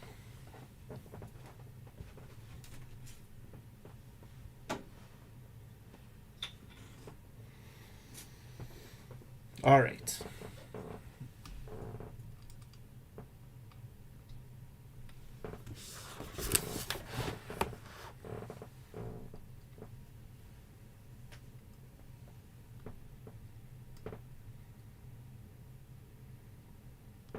Yeah, dudes are excited for this one. Got request to post this first, Ed. We haven't even recorded it yet, guys. Yeah, we'll do. This is my edit, so I can make that happen. Let's Jimmy, keep your eye on the time. Yeah. It's 11:39. Okay. Are you ready? Yes, sir. Welcome to your favorite YouTube channel, Cartoonist Kayfabe. My name is Ed Piskor. I'm Jim Rugg. The John Byrne Artist Edition got a reprint, and we're going to be going through it at a molecular level. First, we want to let you know that we are a daily YouTube channel with more than 1,600 videos at your disposal. Damn, maybe a couple dozen Artist Edition videos. We have a playlist for that exclusively. We might have talked about your favorite comics. So hit the magnifying glass on the front page of the Cartoonist Kayfabe channel, search for your favorite titles, and check out those episodes. We have a Patreon, and the King Kayfabers on the Patreon benefit from getting all the videos before anybody else, and they're hanging out with us in a live stream recording session as we make these videos in real time. So there's a lot of good value to that, especially when we talk about something that's a little bit rarer on the aftermarket. It's the Kings that get first dibs at buying a copy. And without further ado, Jimmy, the John Byrne X-Men Artist Edition. This is the reprint, and I'm so thankful that this exists, because when that first one came out, that might have been at a time when I was accumulating, more bills than I was used to, had less roommates, and was a little nervous about buying $100+ book. But thankfully now, at a position where if I see it, I'm scooping it up, no matter what the Artist Edition is. So very happy to get my hands on it, and perfect image for the cover. It is, just to note quickly, and I think we'll see the image inside, but seeing some different media, and great spot varnish. It's a nice package. Like, they're really figuring that part out at this point. I think this might be from a commission. I don't recognize this as a cover piece.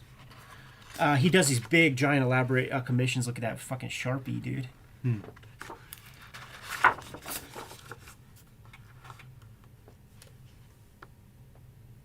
It's going to be plugged in. That.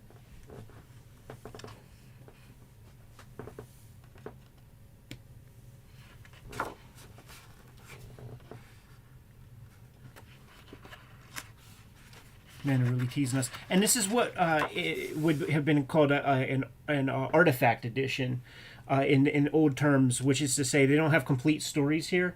Dude, he's been selling these pages for 50 years. Like, good luck tracking them all down. So you get what you get. You know, you get what Scott Dunbier was able to find. But he was able to find some pretty fucking cool shit. When I had the original, what do you call it, Essential, it had this written on it right here. Oh, interesting. Yeah, I remember seeing that as a kid. I actually think for a run like this, unless you're going to do multiple volumes, I kind of like the Artifact Edition. I think to give so. you a sample across, you know, pretty wide body of work. Yeah, he did about 30, 40 issues. Yeah, I think it's like 3 years.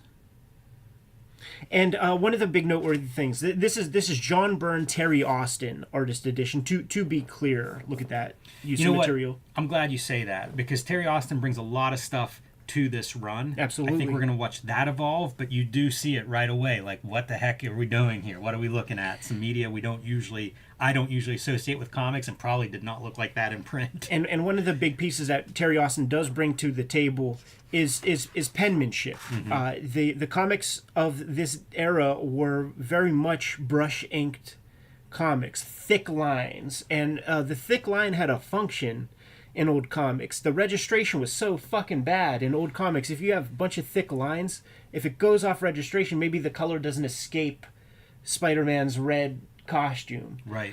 And but the print technology started to get it like refined a little bit more. Terry Austin, he's a crusty bunker. You know, he's from Continuity Studios, so he's used to doing work in a space where you can just use pen and things.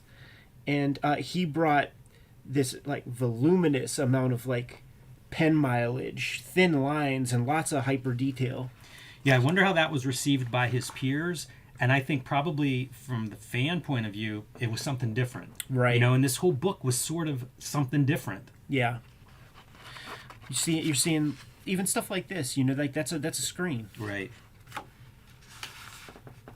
Yeah, same deal here. Yeah, these are fun to see because when I first saw these bits, and he would do that a lot with Cyclops of Visor, put a little of that, and I was wondering if it was duotone, because it is the lines. Look at this, dude. You know, Star Wars is out. There are those dudes in the control center. Man, these still feel somewhat simplified. You know, still finding your footing in some ways. Look at the light illumination coming through the trees, Jimmy. Yeah, that's really terrific. Drawing that in. That's a great little piece of observation. This is so flat. Like, I always remember this because, like, Byrne was good at twisting the figure and getting him to do stuff. That's a very flat image. Yeah, it is. Vindicator. I wonder when you see something like the light coming through the trees, who deserves the credit for that? You think Byrne is like erasing that on his pencils, you know? It's very thoughtful. Yeah.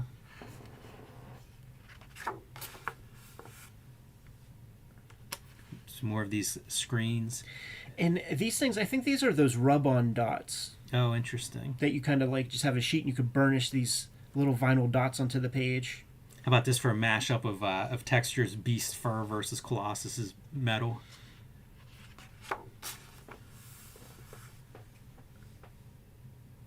Wow, that's a great panel. I bet that's brush. You know, some heavy lines. There's some there. real thick lines in there.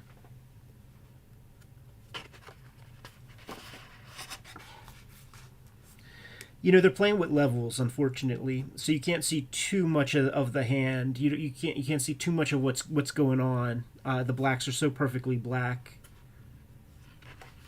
I wonder if that's going to be consistent throughout. I wonder, like, you know, there's so many variables whenever you're getting these kind of scans from people. Look, that's more of that possible rub-on letters. That's very, or rub-on dots. That's very strange.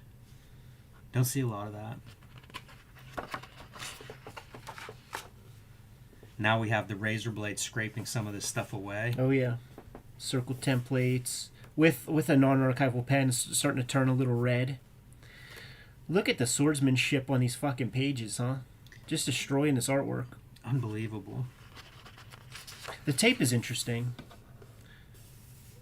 Like so it's right against the edge. It makes me wonder if the artist chose to do that. Like if there was like preventing black from escaping the border or something. Well, no. That wouldn't be that. Yeah, it's not quite on the edge either. I thought it might have been something mounted where like you have a point that you're drawing from or Right. something, but I couldn't see anything on that page that would where that would make sense. This is pretty good. This to me is like you're seeing a lot of what I associate with like the Byrne isms. Right. You know, these hatchings that describe kind of the muscles and the form, and I think you really see it there. And Terry Austin coming out of Crusty Bunkers like some Neil Adams-esque. Sure. You know, like let's render this shadow out.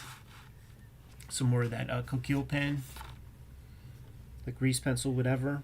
I always love when you see a splash page and they take advantage and have these bigger figures. You know, after looking at several comic panels, and then you get this nice big drawn image, and I mean that pays. That's striking. I don't think that that Byrne's work like sort of ever looked better than with Terry Austin on the pen. I feel like that's such a ballsy thing to do. I want to see the printed piece because to me that's got to be almost black on the page. You know, you get a little bit of dot gain in your crappy newsprint, and that probably just becomes solid black. That Wolverine pose, that's what I associate with like the Byrne X-Men. Right. Your fastball special there. It's a team book, man. Each of these characters got to get a little juice. That can't be easy. Wonder what the choice is to put a screen here for a shadow on a head when we've seen him draw that shadow so many times. Right. Yeah, and there's that zip line underneath the visor. Boy, they do a lot of this dry media. Yeah, it's crazy because like it never clicked in mind, which is the beauty of having a big book like this.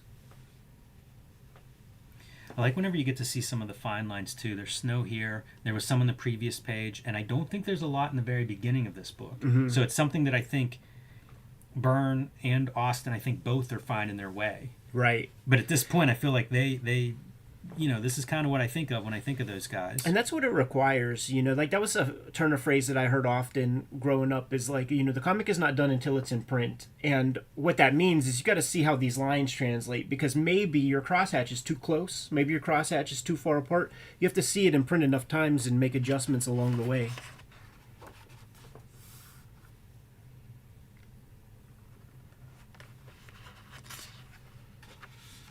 Doing all this energy stuff, man, that's not easy to do. You got to invent things. Yeah, we saw lightning earlier, and it was like all screen tone. I think it was outlined, so a totally different approach now to the lightning.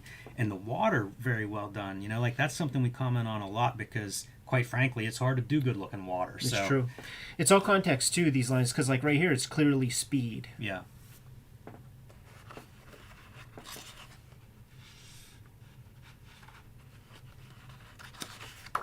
When I first started seeing artist editions, it often felt like a magician tool. Right. Where you can kind of see how you do it at this size. Sometimes. No, I know what you mean. Sometimes it is very detailed. Like I look at this control center and I don't know about any shortcuts there.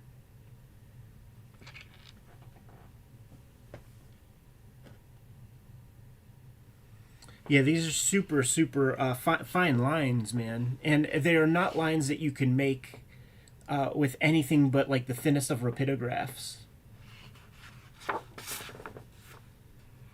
And also, if you're going to be limited in what pages you get, getting splash pages, yes and please. Right. Interesting sky approach. You don't see a lot of hatching whenever you're in the sky. And it's interesting because like you could imagine that is close to, to become derivative with the screen door effect from guys who come a little bit later, your Art Adamses and such. Yeah, it's another thing to look at going through here. This is exactly, we've seen Jim Lee and Rob Liefeld have some of that early in their Marvel and DC career. That's Mobius maybe? He was out then. Yeah, I also wonder, like, once you get to a certain confidence level, if it's just like, let's experiment, let's try some of this stuff. How about that for great background? Hard to believe that they did this month in, month out. So much happening. At that level of craft and detail. A spinner rack. I know. Like that, there's some architecture to go into drawing that thing. Yeah, that's an impressive page. Steve Olive with the criminal act, man. It's got to be Steve Olive, right? Steve Olive. Yeah. Like, there was some Micronauts pages where, like, this goes to show you about, like, separating fools from their money and stuff like that. Somebody bought this page and had so much money to burn that they're going to enhance it and have Steve Olive use whatever kind of non-archival bullshit. And you don't know if there's whiteout in here and stuff reacting with things. And honestly, the fact that Steve Olive did it is corny to me. Like, maybe he was young and could use the cash or something. But to me, that's punk shit also, to even agree to do that.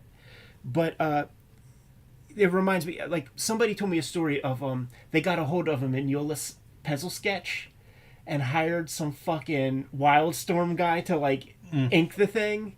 And of course it doesn't look like Mignola anymore. It's just like, that separates the fanboy from, like, the true kind of, like, art lover. I kind of liked you turning the page and seeing it. I'm not going to lie, that is a weird thing to come across in the middle of one of these books.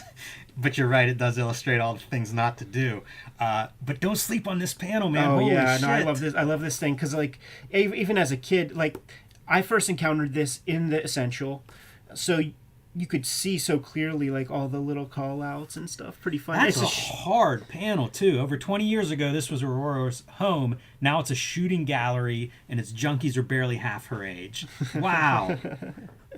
Pretty hardcore stuff there for Chris Claremont. You can imagine being, like, a teenager reading this book and being like, man, this is some real stuff here. This is the first issue that I read of these comics. I got it when this issue of Classic X-Men was brand new. However old I would have been at this point, but this is, like, so close to my heart. And also, this 2 issues was the impetus for the Spider-Man and X-Men video game for Super Nintendo Genesis. Like, this whole thing, you start off as Spider-Man, you got to get caught. This is a hell of a spread. I mean, like, seeing some of the choices on what a spread. Yeah, it's great, man. It looks like white dots. You know, you can see where it ends. You see your circle templates or compass, and then, like, all the mechanical stuff in here. You know what else is neat? With the black buildings and the white windows, it makes me think of that future iconic Byrne Spider-Man cover. Yeah. I love this issue so much, man. It's a great page. It's such a classic, like, just a fun comic, man, where you're not trying to make sense of any of it. How can this exist in New York? Like, who gives a fuck? What is the what would be the current comic book that does this kind of a fun visual, you know? Yeah, I know. It sucks, man. Because this is nonsense. You know, it's hyperbole. Have some fun.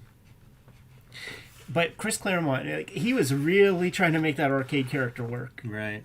Because he shows up in a lot of stuff that Claremont has his hand in. This would be one of those pages that, to me, it kind of exposes a little bit of the magic, a little bit of the trickery. I don't know whether that's a deadline page, but it feels like this is much faster than some of the pages. Sure, yeah. Still, though, there's so many visual tricks that they apply just in the black and white.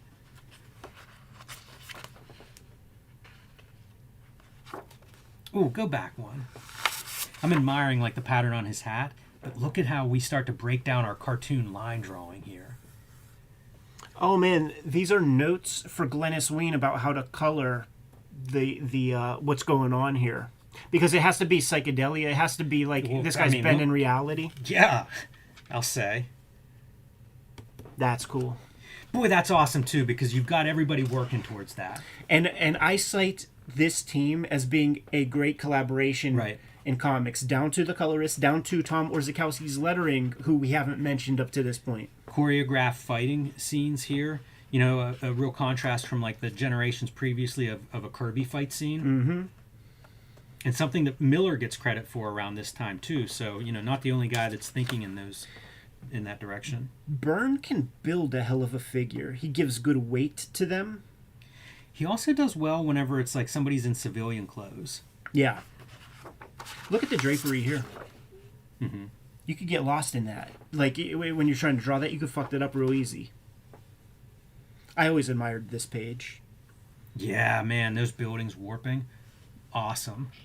Wow. And the very clear hand of penmanship.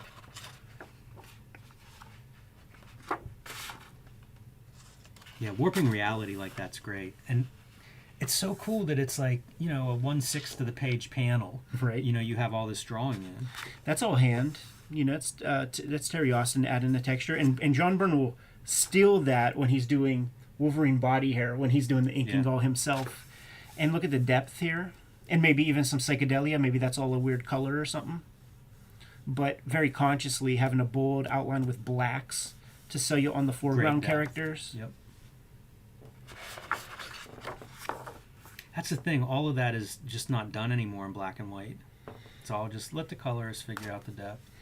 Doing this, like the underplane of the leg that's sort of like is bent and has the shadow, like that adds such depth to a black and white illustration. I used to struggle with that because you wanted to get blacks on the page, and you had to figure that out. You know, like it's a little bit of shadow on that leg. Yeah, you can make that whole thing black.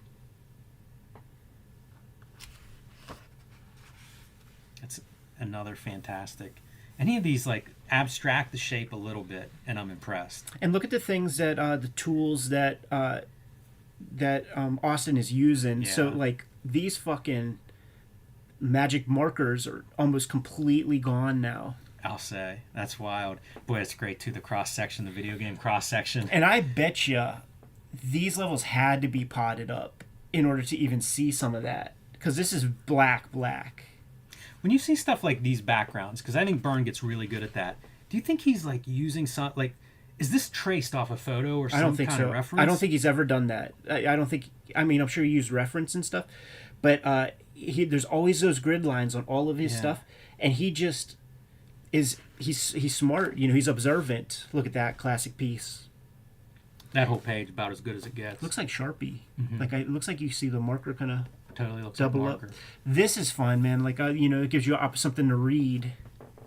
You know, some kayfabe breaking. Fantastic back and forth between 1-2, 1-2, going back and forth with these two characters. Such great lighting here. And speaking to some of the stuff you said earlier about, like, you know, Terry, like why not use zip there? Why use line? And I'm not saying one's better than the other. That's a perfect illustration. Just curious about the process. Yeah. Curious about the thought process.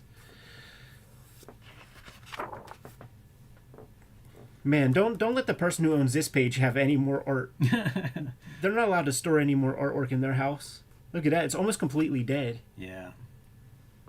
I wonder what that really looks like in person. It can't be that color, right? I hope not. But that would speak to how faded it is. If you know, if it had to get potted up in the computer, like it's probably so much more faded. That's weird though, because the blacks aren't that black. You know, like this page must be almost just white. That's what I'm saying. That's really what's happening. Yeah. Yeah, it's kind of incredible to see these kinds of marks. You know, you assume it's the same materials on both of these, and this is just hasn't seen daylight in 30 years. It's a cool experiment, though, because if you look at the fine lines, like in the beard, you know, whatever tool he's using, like these are really fine lines compared to previous generation. And you wonder, because like you do see the dabs, like it's definitely like a pen with a lid kind of pen, not a like a rapidograph even. Like what was available then? You know, what was it? You know, one of the subtle things they would do whenever they would do like it's Victorian times and you know colonial times or whatever, like they enlarge Storm's nose. It's always like a small little dot, and then they always kind of enlarge it whenever it's like, you know, slave quarters or whatever. It's pretty cool. Yeah, the psychic stuff. Just love seeing that contrast, especially in the same drawing. So this is like straight up, you know, Dark Phoenix stuff. Always love Rain also. Hellfire Club. They would always do straight perpendicular. Like, they wouldn't go chaotic. It would always kind of go in one direction. Icon. Wow. Boom is right. You wonder, like, it would be great to see if Byrne, like, made scans for himself of all the pencils to see what he did, and then you get to see what Terry Austin contributed. Terry with the pens for the foliage and stuff. Using pen on that stuff, you know, when it's ink line. What's funny is like you see like I assume he started with pen, and then was like, and switch material. Switches material after a little bit, or vice versa. Start with something else, and it was like, I gotta finish this real quick. Right. Using that grease pencil. This is so subtle. Like, so it's lines with like white zipatone dots or something.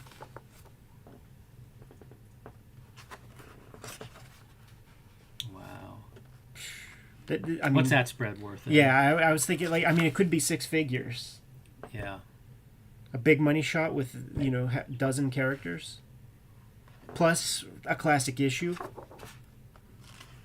Yeah, and by the way, let Jim Lee know that one's available, because I feel like that's one that he would be very happy to have.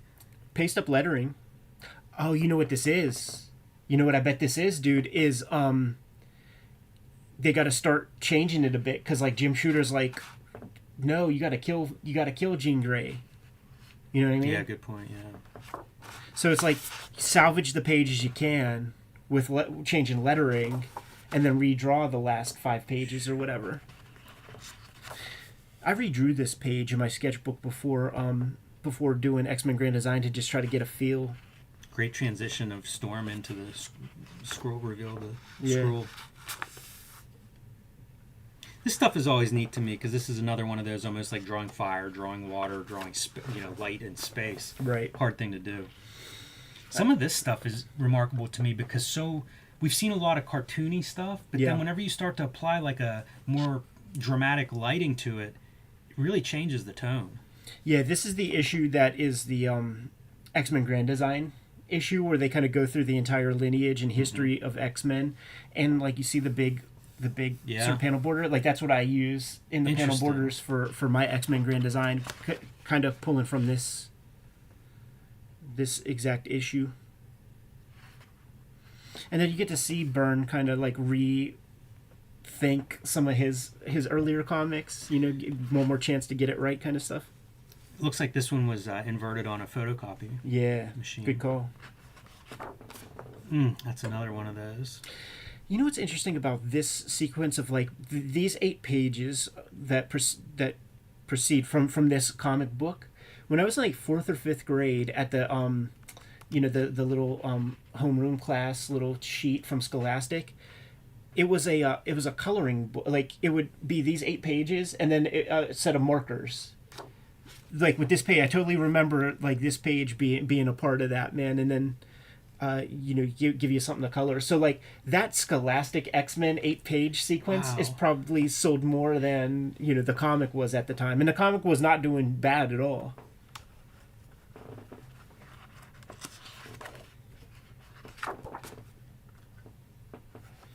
Look at that, dude, through the tent.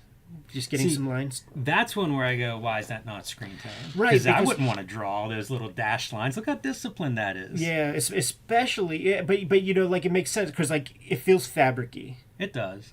So these guys are not above putting in the effort to just make it the best comic possible. How great is that flashback where we go from hair into the silhouettes of the pine trees? Real sweet. Great transition. Good Wendigo. I think I had this as a classic X-Men. Might have been my first classic X-Men issue. Yeah, it's very cool to see this. Love the distortion of the we do the full joke about full moon and suns and stuff. Great distortion there. Yeah. Don't think I've ever seen that. Yeah, not in comics, right? Like it's so filmic you understand it. Look at that next. And by the way, we just did the Death of Phoenix. We did that X-Men Grand Design issue. Now we're in Days of Future Past. Like when they start rolling, it's hit after hit. Right, and you're doing this stuff in 1 issue or 2 issue stories. Another one of those really marked differences in how comics are made today versus back then. Yeah, big time. Just ideas were jam-packing these books that were on top. And you know what? You get tuned to that frequency, I believe, man. So when I've kicked it with Chris Claremont probably a half dozen times privately. And when you're sitting there chatting with the dude, he's vomiting ideas. He's got a million fucking ideas, man. And I think that like when you're, juggling a bunch of books that require these plots, he's tuned into that frequency. Yeah. Him and Vince Russo, I think, does that. That's when you need Louise Jones to step in and say that's a keeper, and there is let that idea go. There is a documentary where she all but says that, where she gets a hold of him and is like, you didn't tie this up, you didn't tie that up, like how are we going to do that? And she would write the things and say, okay, it's time for you to write now. Amazing the amount of detail that you're putting into that background. And I associate that with Austin. Like Austin will bring that level of craft to other artists, and kind of John Byrne won't in his own work. Also, the little subtle stuff like low angle shot of your henchman guy. It's very Marvel storytelling. Oh yeah, almost looks effortless in Byrne's hands, but I mean it makes it more interesting. Figures are constantly seem to be moving. Yeah, no, he's talk about tuned into a frequency. Like he picked up the mantle after the Kirby style kind of did its thing. Like he was the new guy for sure. Knowing when to do a quiet panel. Those quiet panels, that's your negative space, It matters. Corner box art. Wow, I feel like that's got to be worth something. I love it. I wonder what these are pencils that were redone, maybe? Corner box art, vintage pencil drawing, portfolios, unused partial pencil page. Yeah. It's good to see, it gives you an insight as to what these pencils look like, and it's nice to see it in 4-color like this and not just a photocopy. Right.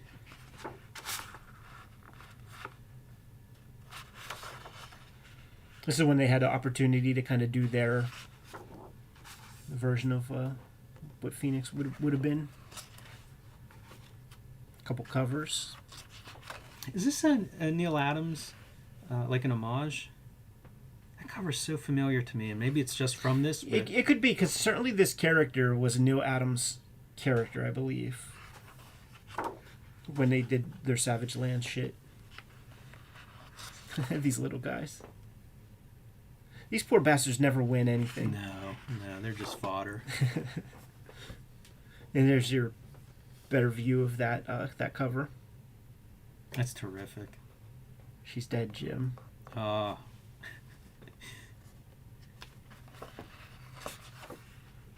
Imagine the harsh feelings that provided. What is this background? That's the question. So when it's printed, it's like a cyan. Oh mm-hmm. no! It's a magenta. It's like a purplish color. So I don't know. I don't know exactly what we're looking at here. How it works, how they separate it.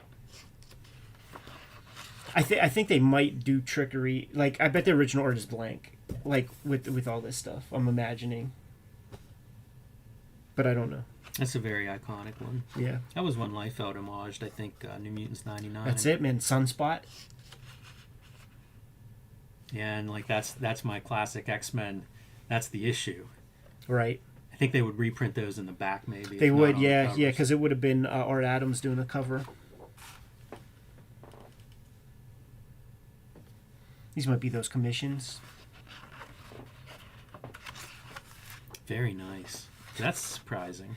Yeah. We've. This is not the first time we've seen this. It was on some Art of John Byrne thing that we looked at, or there was something we looked at that had that, and we. I know what it was. It was that like.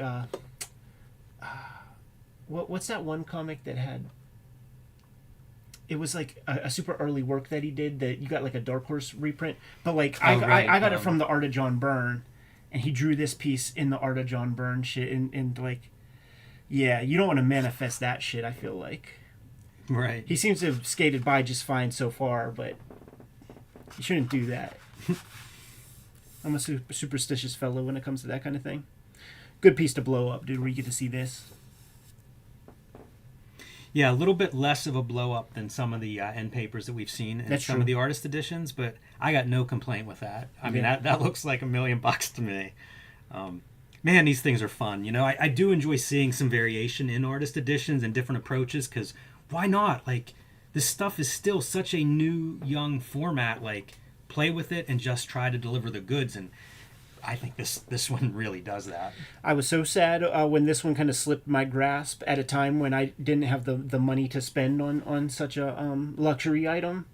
But love these little details too. You get to see just a tiny bit of white media. You can imagine Austin being done and then being like, just flick those just to finalize and make it as good as you can. I feel like I remember Joe Kubert saying like, that's the last part of his process is like to get his little whiteouts, man, and to add like little textures and to honestly every page gets it. I think that's a pro, like you almost have to have the pro eye to do that. You've been staring at this, you're worried about rendering and light sources and all this different stuff, and you're still able to kind of step back and be like, oh yeah, a couple blades of grass there will really be perfect, because nobody cares, right? But it's that attention to detail that allows the pieces that people do care about to sing.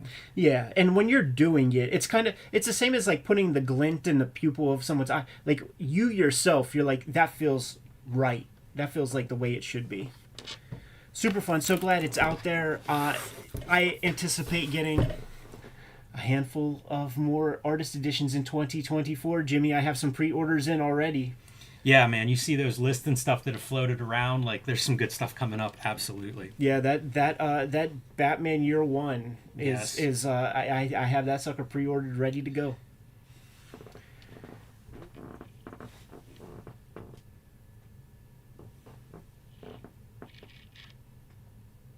Good to go, Jimmy? Yes. Boom, there it is. There it is, Kings.